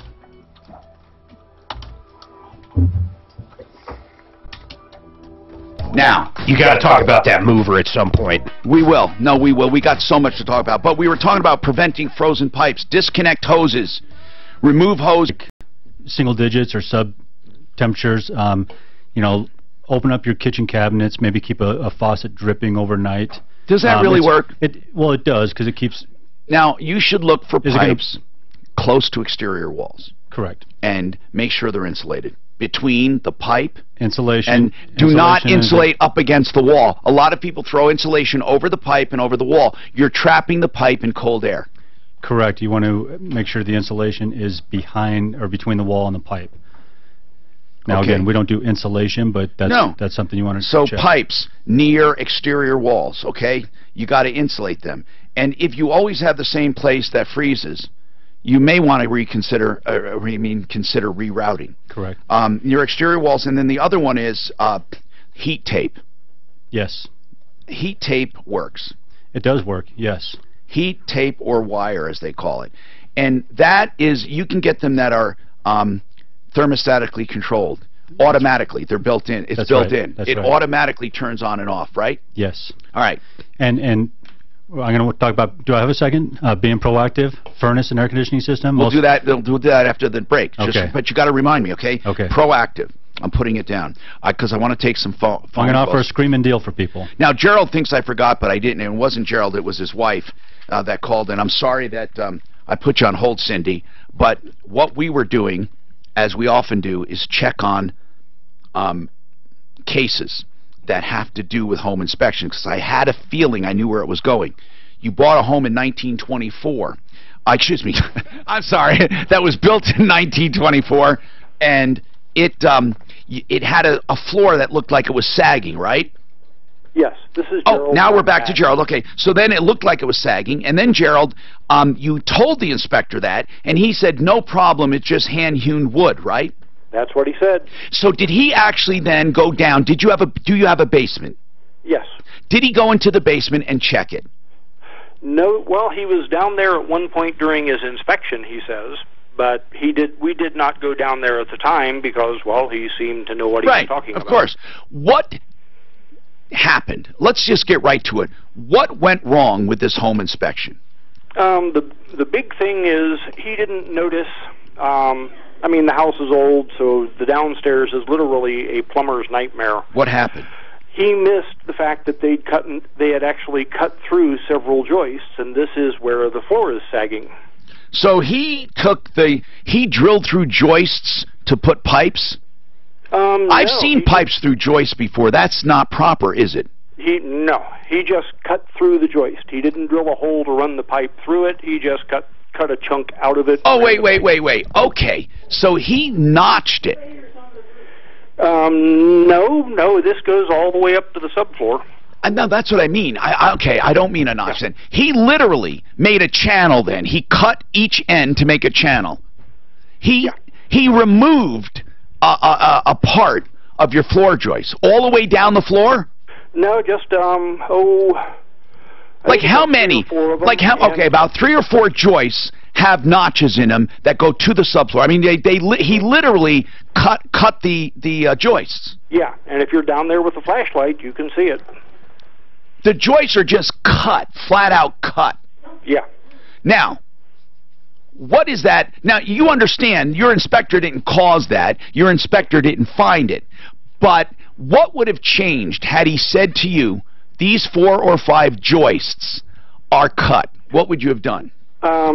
We would have gotten our money, our deposit back. And you would not have purchased this. No, and the other part of the reason is, you know, many feet of the floor have sagged due to this, and there's a downstairs apartment in part of the basement. And we brought in a mechanical engineer, which would have been probably the next step after the guy said something serious has happened. Yeah. But you know, he said, "Oh, don't worry." So now you have to jack up this floor and have the joist repaired, right? Initially, the engineer said that might be viable, but then said, "Well, it's been so long now, you can create other structural problems, and all we can really do at this point is brace it so it doesn't sag further, and then use leveling compound on the surface." Okay, listen. You know, I've had dozens of these calls over the years about home inspectors. Mm-hmm. Do they owe you for damages that they missed? Your contract will very clearly say no, okay? If you signed a contract with them, it will very clearly tell you that you're paying them for nothing. No, I'm serious. And I know home inspectors, they get pissed when I say this, but it's true. Do I say home inspectors are useless? No, they're good, and you need them. I don't mean they're good. The industry, the concept is good, and I would never buy without an inspection. Okay, I'm going to tell you that straight up. However, they do not stand behind their work. There's not one home inspector, not one, that stands behind their work. Not one of them. Not one of them. They will only refund the inspection fee at the most. You will never get another dime. Is that what you found? They seem to take the attitude that they provided the necessary service. Okay, but they wouldn't even refund the inspection fee? That is under negotiation. How much was the inspection fee? $460. Okay, Gerald, this is bad. Mark, this is bad. Deputy Dan, Suzanne, we hear this all the time. What? It's all in the contract, though. Yeah, we've discussed this a million times. So you basically agree to pay someone, and you're saying to them, look over the house the best you can, but no matter what you miss, I won't hold you accountable. Okay. I mean, there must be, could we get somebody to look up, if there must have been inspectors sued before, there must have been, truly. There must have been. But do they use the contract to get out of it? Who do we ask? Has anyone ever, do we have any attorneys that would have handled this? We would have known by now. Would Frank Duran know? If home inspectors were ever sued? No, probably not. Yeah, just because he's in the market. No, but I don't know. I mean, let's look it up. I just don't think you're going to be successful. So you're saying you wouldn't have purchased this. Now, don't take my word for it, Gerald. This is one of the more egregious things I've seen. If there were 4 or 5 joists literally cut right out, I mean literally, they cut they cut 2 places and pulled it out. That's ridiculous. There's just a few inches missing out of those. But the other thing. Wait. Did those few inches cause it to sag? It sure seems like it. What does the engineer say? The engineer says probably, because you have a. But you also have a home built in 1924. Yeah. So what else did he miss? What else? The other big deal. The original cedar shake roofing apparently is on the roof. Yeah. And there's 3 layers of asphalt on top of that. Well, there's no way he would have known that. Well, it was pointed out to me, and I looked by a guy who was repairing a gutter. Yeah, but here's the deal. It's okay to put layers on layers. I don't think you can put it over shake, though. I don't know what the rule is on that. Well, but you can't put 3 layers here. There's a certain number of layers you're allowed, okay? Yeah, you're allowed 2 here. Depending on where you are, okay. Yeah. So you have extra layers. But I don't think you can hold an inspector responsible for that. They can't count layers. However, Did you not get hit by hail? No. Actually, the snag that we ran into is we bought from out of state. Yeah. So we didn't really... Where'd you move from? We moved from Colorado up to Idaho. So you're in Idaho? Yeah, we're in Idaho. Okay, so we can't have somebody go, look, here's the deal. Let's find an attorney who can give us or find some, I want to research this on anyone who's ever sued a home inspector, because I know they have contracts, but you know damn well they take on a lot of responsibility. Maybe we should check with a home inspector who's in one of the associations who would know the industry. So let's try. Okay?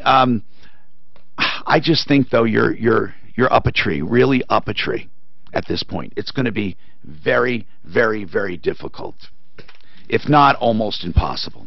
I want to talk about the Raleigh House. This is a very serious issue. I like talking about it because of what the Raleigh House is doing for my listeners. They are establishing, or they did establish, a special hotline for people to call if they have addicts in their life. If you have an addict, either meth, cocaine, painkillers, alcoholism, whatever it is, substance, alcohol, an addict, they can treat addiction. And this hotline will tell you how. They will tell you about their treatment, about all treatments, about all of the different approaches, about cost, about insurance coverage, but more important, they will teach you how to talk to an addict. So if you want to approach your mom or dad, aunt or uncle, your son, your daughter, your husband, your wife, there are different ways to approach people and they can help you. This is all free with no obligation. Of course, if you're an addict yourself, call them. You will find a caring, loving staff. This number is not a hard sell. It's not to get you to sign up. It's to answer questions about addiction. And I will tell you one thing is for absolutely sure. Addiction will never get better, ever, on its own, ever. You need help. And it will always result, if you keep going, always, in death. 720-893-5559. That's 720-893-5559. So, if you're worried about the winter coming, you ought to take care of your car. And I know I have Al Aramis of Pro Auto Care to take care of mine, and he's kept all the records, so when it was time to turn in my Traverse to Rolly Purefoy, I had all the records for the lease. It was wonderful. Not that you need them, but it's nice to have. And right now, I have my other car, and Al will be doing, of course, the maintenance, the routine maintenance. And Al, let's talk about this Pro Pack. Yeah. It's a great deal that we do this time of year. We do it throughout the year, but it's one of those things that you want to know where everything's at. Your charging system, your battery, your fluids, are they where they need to be? Windshield washer fluid. You can see how weather changes so quick, so you want to be prepared. Part of the good maintenance of a car is to change oil. We do all the maintenance and service on cars, from engines to brakes to everything, but this pack's part of maintenance, and we're going to do that oil change with synthetic blend oil, wiper blades and standard sizes, tire rotation, full inspection, $28.95. That's unbelievable. $57. Now, you know what? It saves you trouble and time and energy, because you know that Pro Auto Care will not just do this for $28.95, the Works or the Pro Pack, $28.95, but they will also keep track of your car for you. And guess what? In between your services with them, you get free roadside assistance. Think about that. That is Pro Auto Care, 303-PRO-AUTO. That's the number, 303-PRO-AUTO. And the website is 303proauto.com. This report is brought to you by the Exergen Temporal Scanner Thermometer. Traveling around the metro area freeway system in good shape. Delays at a minimum. Just some slowing in Commerce City on westbound I-270 approaching Vasquez. And that's Al's didn't have an echo, but you had an echo before that crash northbound I-25 at Emerson. That's long gone. Traffic flow back up to speed there. Big delays off highway due to a crash on the northbound side of Santa Fe at Union. Just watch out for delays along that stretch. For more up-to-the-minute traffic updates on your route, download the new Total Traffic app powered by Traffic. You guys ever go into the thought we go in there and start checking to see if they do got plastic hoses versus steel or ice makers with plastic hoses? That's the worst thing ever. An ice maker with plastic hose. That is absolutely, it's going to happen. That's but that's probably a little harder to check. Yeah, I mean, we offer, so regardless of what somebody calls us out there for, we offer a free inspection while we're doing there. You know, as long as we're here, as one of our services, we offer a free inspection, right? We check your water pressure, water quality, check your shut-offs, make sure everything is working good. And, you know, some people are all for it, and some people say no. It's almost like sometimes people, they know they have other issues and they don't want you to bring it to their attention, right? Kind of like Mark and his water pressure. He said, I don't. Or like you hear a song in your car, you just turn the radio off. Yeah. No, there's nothing worse than leaking water or flooding water. It's amazing. People, even a small drip with the damage can be.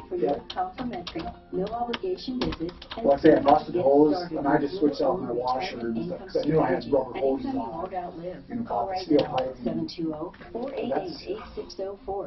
it's in the basement and stuff. You get 3-4 inches of water in the basement.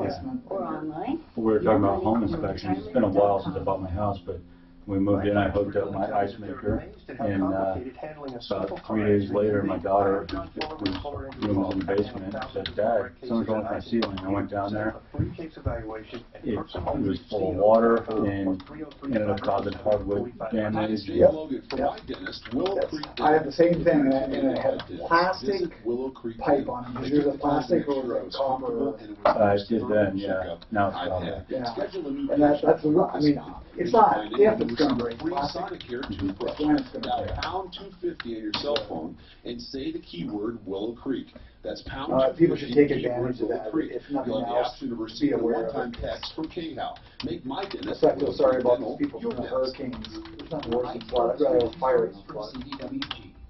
A government agency needed to respond to more constituents with more workers in more places at once. What a mess. So it turned to CDWG.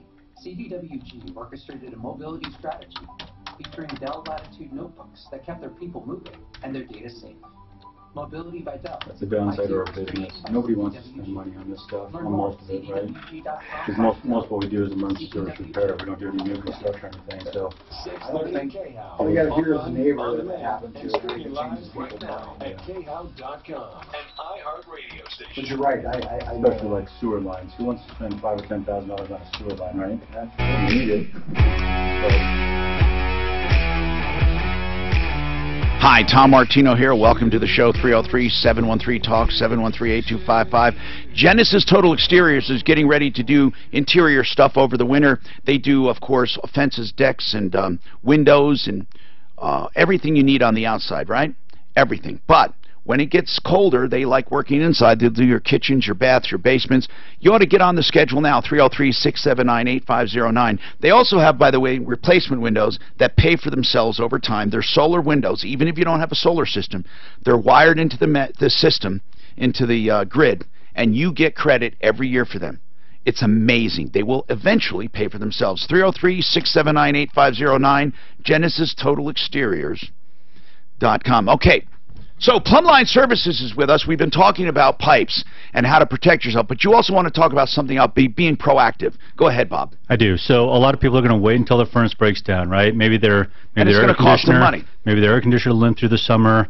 They don't have a new furnace. So I've got manufacturers right now that want to move air conditioners because they're getting into the furnace season. So I'm going to offer an incredible deal. We work with Carrier, and I'm going to call them up. We're going to offer a free furnace to all of our clients who purchase an air conditioner, a free furnace with a matching air conditioner. Of course, I'm going to ask that you pay the labor on that, but it's an incredible deal. No, I've seen those deals. They are incredible. You can have... and now's the time to do it because there's limited... And this is Carrier, right? Yes. You do a special deal with Carrier. You do not hike the price of your air conditioner. It's the normal price. They just pay labor for the AC, labor for the furnace, but the furnace itself is free. Correct. And if they don't need a furnace... We got some Well, we got some incredible deals on air conditioners right now, Can you do other incentives? No, what I meant was AC, they get a free furnace, right? Right. Okay, if they don't need the furnace, if it's like, would that happen? Probably not, because if they get an AC, they probably need the furnace anyway, right? Well, yeah, because it's older. The furnace is all part of the system, and chances are it's older. Okay. But people aren't really looking at buying an air conditioner right now anyway. If it's just a furnace, we got some incredible deals right now, too. Just go online, plumlineservices.com. All right. Got some incredible deals. So remember, if you got to be proactive with everything, especially with pipes. If you know pipes are going to freeze, you got to do something about it. And do you find ever, though, that the same people have pipes freeze year after year? Because it's ridiculous if that happens. Oh, we do, for some of the same reasons we talked about. People go on vacation, they turn their heat off, or they have the same spots, uninsulated walls that pipes freeze, and they get them fixed, and they don't take care of the cause. Kathleen, I'm sorry, I just saw this. Kathleen, what's going on? Hey, Tom, just to let you know, I continue to get calls from, I have reverse mortgage for you. I am James. Can you hear me now? And they... Oh, and then you want to say yes, and then they record that yes, right? Correct. And I have the phone number, and I say dirty words to them. So listen, so you literally believe that they are taking that yes and editing it. That's what people have said. Absolutely. Yes, I've heard it on your program. No, we did say that we've heard it too. I've never actually heard from someone who had it happen. I've just heard from people who say it is happening. So he did say that to you, though. Can you hear me? Yes, I did. He said it loud and clear in English speaking. My name is James. I'm calling you about reverse mortgage. I am James. Can you hear me now? Wow, that's crazy stuff. And then if you say yes, of course you didn't, you get popped. But she just gave him a bunch of dirty words. She has the phone number. If what words did she use? Yeah, we can't. Yeah, what words did you use? Let's do it. Let's hear it. Okay, 303-713-TALK. Thank you. No fooling. Thank you very much for that. Paula, what's going on with you, Paula? Hello? Hi, Paula. Paula?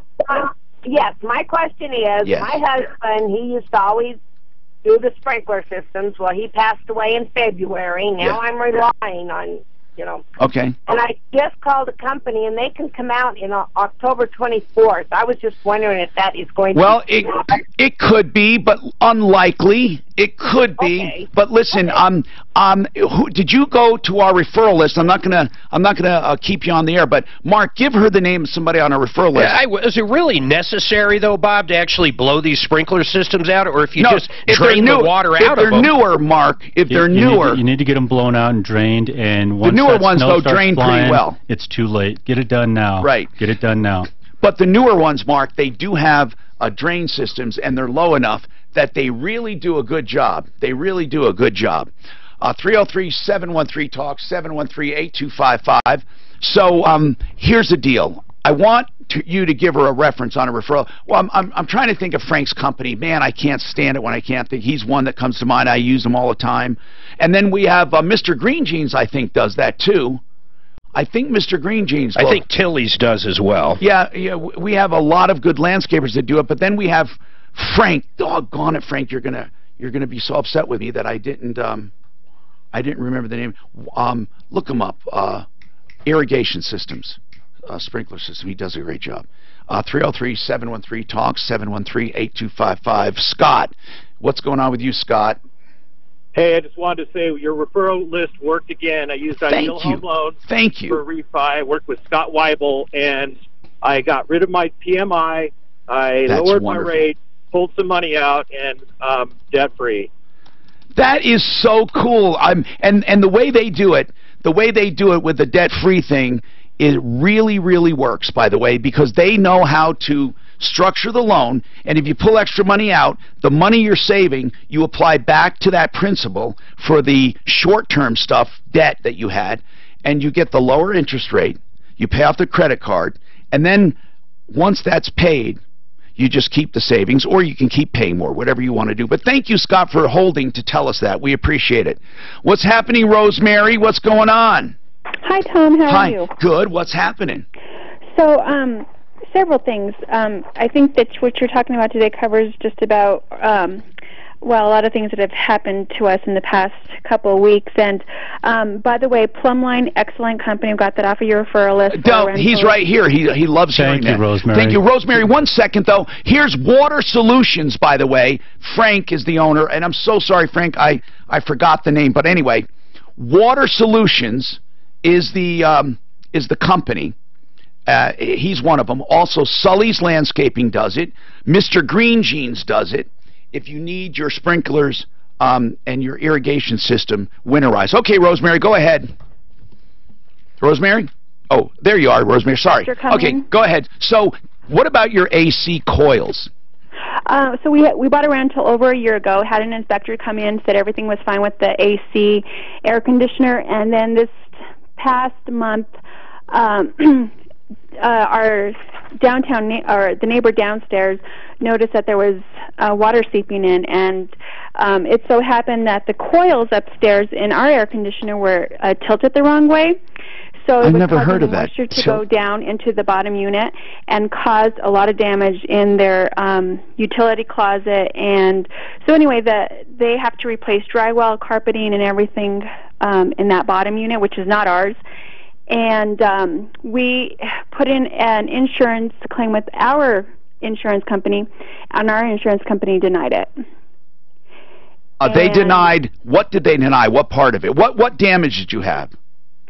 The water damage that was caused to that bottom unit, because it was coming from our air conditioner, and the people at Plumline determined that the moisture, because the coils were facing the wrong direction. Now this had been going on probably, he said, over maybe since the air conditioner was installed, and it just so happened to be worse this year just because of the humidity that, with all the moisture that we had the beginning of June, and you put in a claim.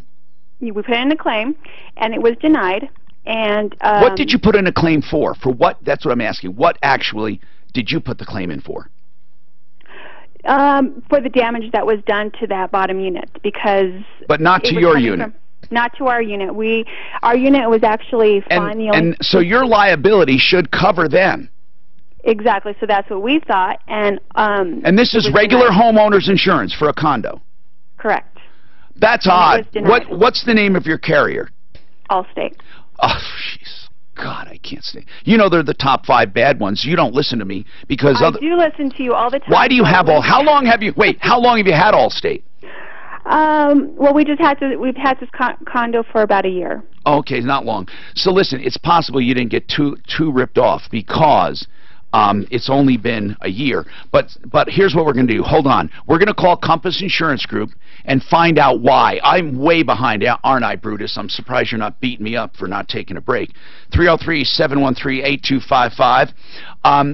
It's very important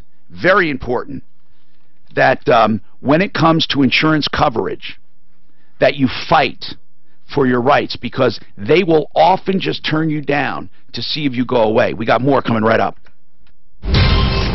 This report. Hey, Russell, how's it going, Vinny? How you doing, all right? To watch out for you. I gotta talk to Mark about something. How's everything going, brother? Good. Did you have a nice drive down? Oh, it's fantastic. Okay, good. Thank you. You got the keys to your car, so when you're done, I want to run and get Yeah, we'll get that. I gotta put the seats there. I'll bring it over to the Santa Fe at Union. Northbound Santa Fe, backed up quite a bit on that stretch. If you can, avoid that area for now. The good news is, though, the only two problems. Oh, you are? Okay. From New York? Well, today, chances are the high only 52. Right now, most of Did you get hit with a hurricane? Not real, but not flooded, though. We got hit worse than the hurricane before. That was Matthew. We just had this. You want some? No, thanks. You don't want anything? No, not now. Thanks. Delicious. But the hurricane before this was in October. We got a little bit of damage, but considering most of the people, we got a lot of This one, I just had a couple screens ripped in the back, and it's not even the kind that's blowing and dangling, just a little. You didn't move out? You stayed there for it? Well, my wife's a nurse, and she kind of retired, but she does part-time. Okay. So it was her weekend to work, so I went down and helped with the patients. Oh, okay. Not that they needed it, because the building was great. They didn't lose air or power. It worked out good. 3 meals a day.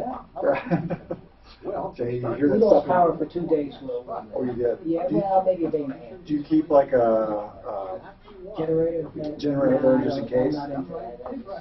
It's just your stuff in your refrigerator, so. Yeah, well, actually, it was more like maybe a day, a few hours. It wasn't that bad. Geez, when you hear about Puerto Rico, God, that's going to be when you look at that, we're nothing at all. Having had lower back issues for 25 years, I'd almost given up on getting company from my team and get back to the very active Those hurricanes are scary. I'll take a good snowstorm anytime. Yeah, now that I'm a client of downtown, I've never sat through a hurricane, but I imagine it's kind of exciting. Maybe that's not a good word. Yeah. I'm all in, doing just what I suggest you do to get back to a more active life, hiking, biking, and just having more fun. Learn more at downtownshealthcare.com. That's downtownshealthcare.com. Let us show you how to own your home faster. But it sounds like there's a lot of people that don't have flood insurance, even though it's your money. I can't believe homeowners or home lenders don't require that. Well, actually, if you're in now for any closed loans, Well, I thought it was in Houston more than in Florida. I thought there's a lot of people there. Call 720-895-0500. If you were tired of paying mortgage insurance, stop. And then you hear about all the flooded cars that can... What's that? Did you grow up here? I did, yeah. In Columbine area. Hey, brother. So, Joanne went over to the convention center. Yeah, he left her off at the Hyatt. That's actually good. Also, but He's a nice guy down there, Joe. I'm about as close to a I'm not neighbor sure as if I you get. How about yourself? I'm born in the Midwest. Time is running out. 720-895-0500. And MLS 298-191, regulated by DORA, equal credit lender. Sean Hannity will not take a knee. No way. But he'll say, I'm going to show you how. Today at 1, for the land of the free. Be sure to bring your earbuds. Did you call Compass? Florida for the weather? I needed Compass. Florida? From New York? No, actually, it was 2002. No. Oh, okay. Hi, Tom Martino, your troubleshooter. We're checking with Compass Insurance Group, but there's no reason they should deny that claim. But Tom, the other homeowner's insurance is covering it. Really? But, okay, of course, but why would her liability deny a claim? By the way, why does she care anyway? Rosemary, if your neighbor's not coming after you for damages... Well, we don't know that yet, Tom. That's the problem. They're still in the process of redoing the drywall and everything. Now, we did have to pay for their deductible, which was $1,500. What do you mean you had to pay for that? See, if you had your liability, you wouldn't have to pay anything. Right, but he asked us to pay his deductible because he's having to pay the deductible. And by the way, it may not even be your fault. Like why is this negligent on your part?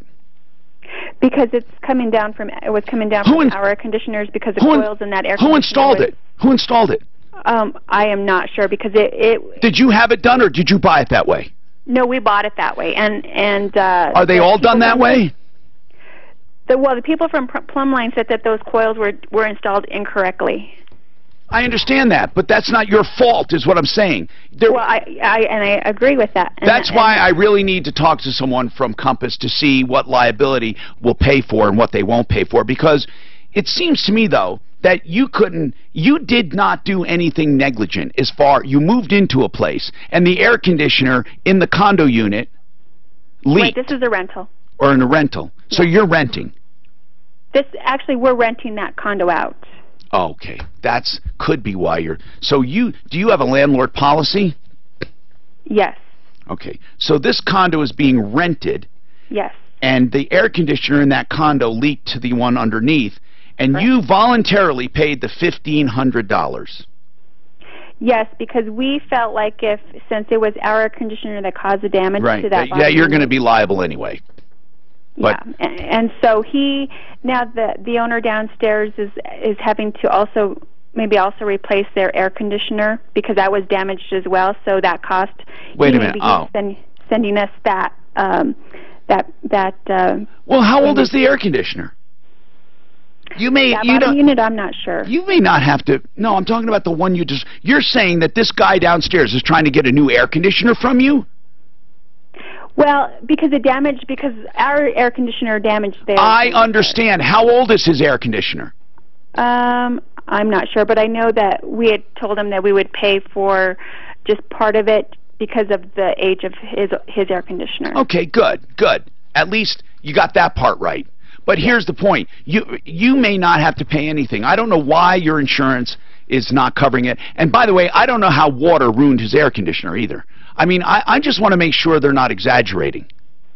Well, since the coils were tilted the wrong way, there was water seeping down the back of the air conditioner into that bottom unit. All right, here's the thing. We need to take your name and number and get back to you, because I'll tell you why. I cannot believe that your insurance is not paying this. If you have a landlord's policy, it should cover any damage your unit does to other units. You should not have to pay any deductible. They should not have put a claim in. You should have done it. So you already paid the $1,500. You'll never get that back. I mean, you kind of jumped the gun because you already did it. I just think you jumped the gun. I think you panicked. You paid so you already paid the $1,500. We paid it because that's what they had to pay. We just wanted to be fair to him. You're very nice. I'm not saying what you did is fine, but you're not going to get the money back. Right. Even if your insurance kicks in now, they already have a claim. And in fact, go ahead. They may subrogate against your insurance. Well, my husband spoke to whoever, the district manager, the higher up in Allstate, and they said absolutely not. And they said any company would have denied this claim as well. So but why? Did he say why? I think it was because they felt like if it wasn't our fault, that this is something that just happened and we didn't do it intentionally. It's just like a broken pipe. They're probably right. I think you took too much responsibility on your own too soon. But we'll find out. We have to get with our experts, and they're not answering right now. Okay? Phil, what's happening with you, Phil? Hey, what's up, Tom? What's going on, man? Hey, man, you know how it is. I'm trying to find a real cool place, and I'm getting, I put things out on Craigslist, pulled up apartment. All right, hold on. Sure. I see you have a criminal record? Yeah. All right, hold on. Just hold on. Let's mark him for tomorrow and get him up. I'm just simply out of time. Plumline Services, thank you for being here. 303-249-96. Oh, that's not it. Never mind. If you want luxury granite or quartz countertops in your kitchen, you need to call Art of Granite. They sell you the stone at the wholesale price and only charge you the installation and the labor. They're custom fabricators who have a gold star with the Better Business Bureau. And when they remodel your kitchen, they're going to do your bathroom vanity absolutely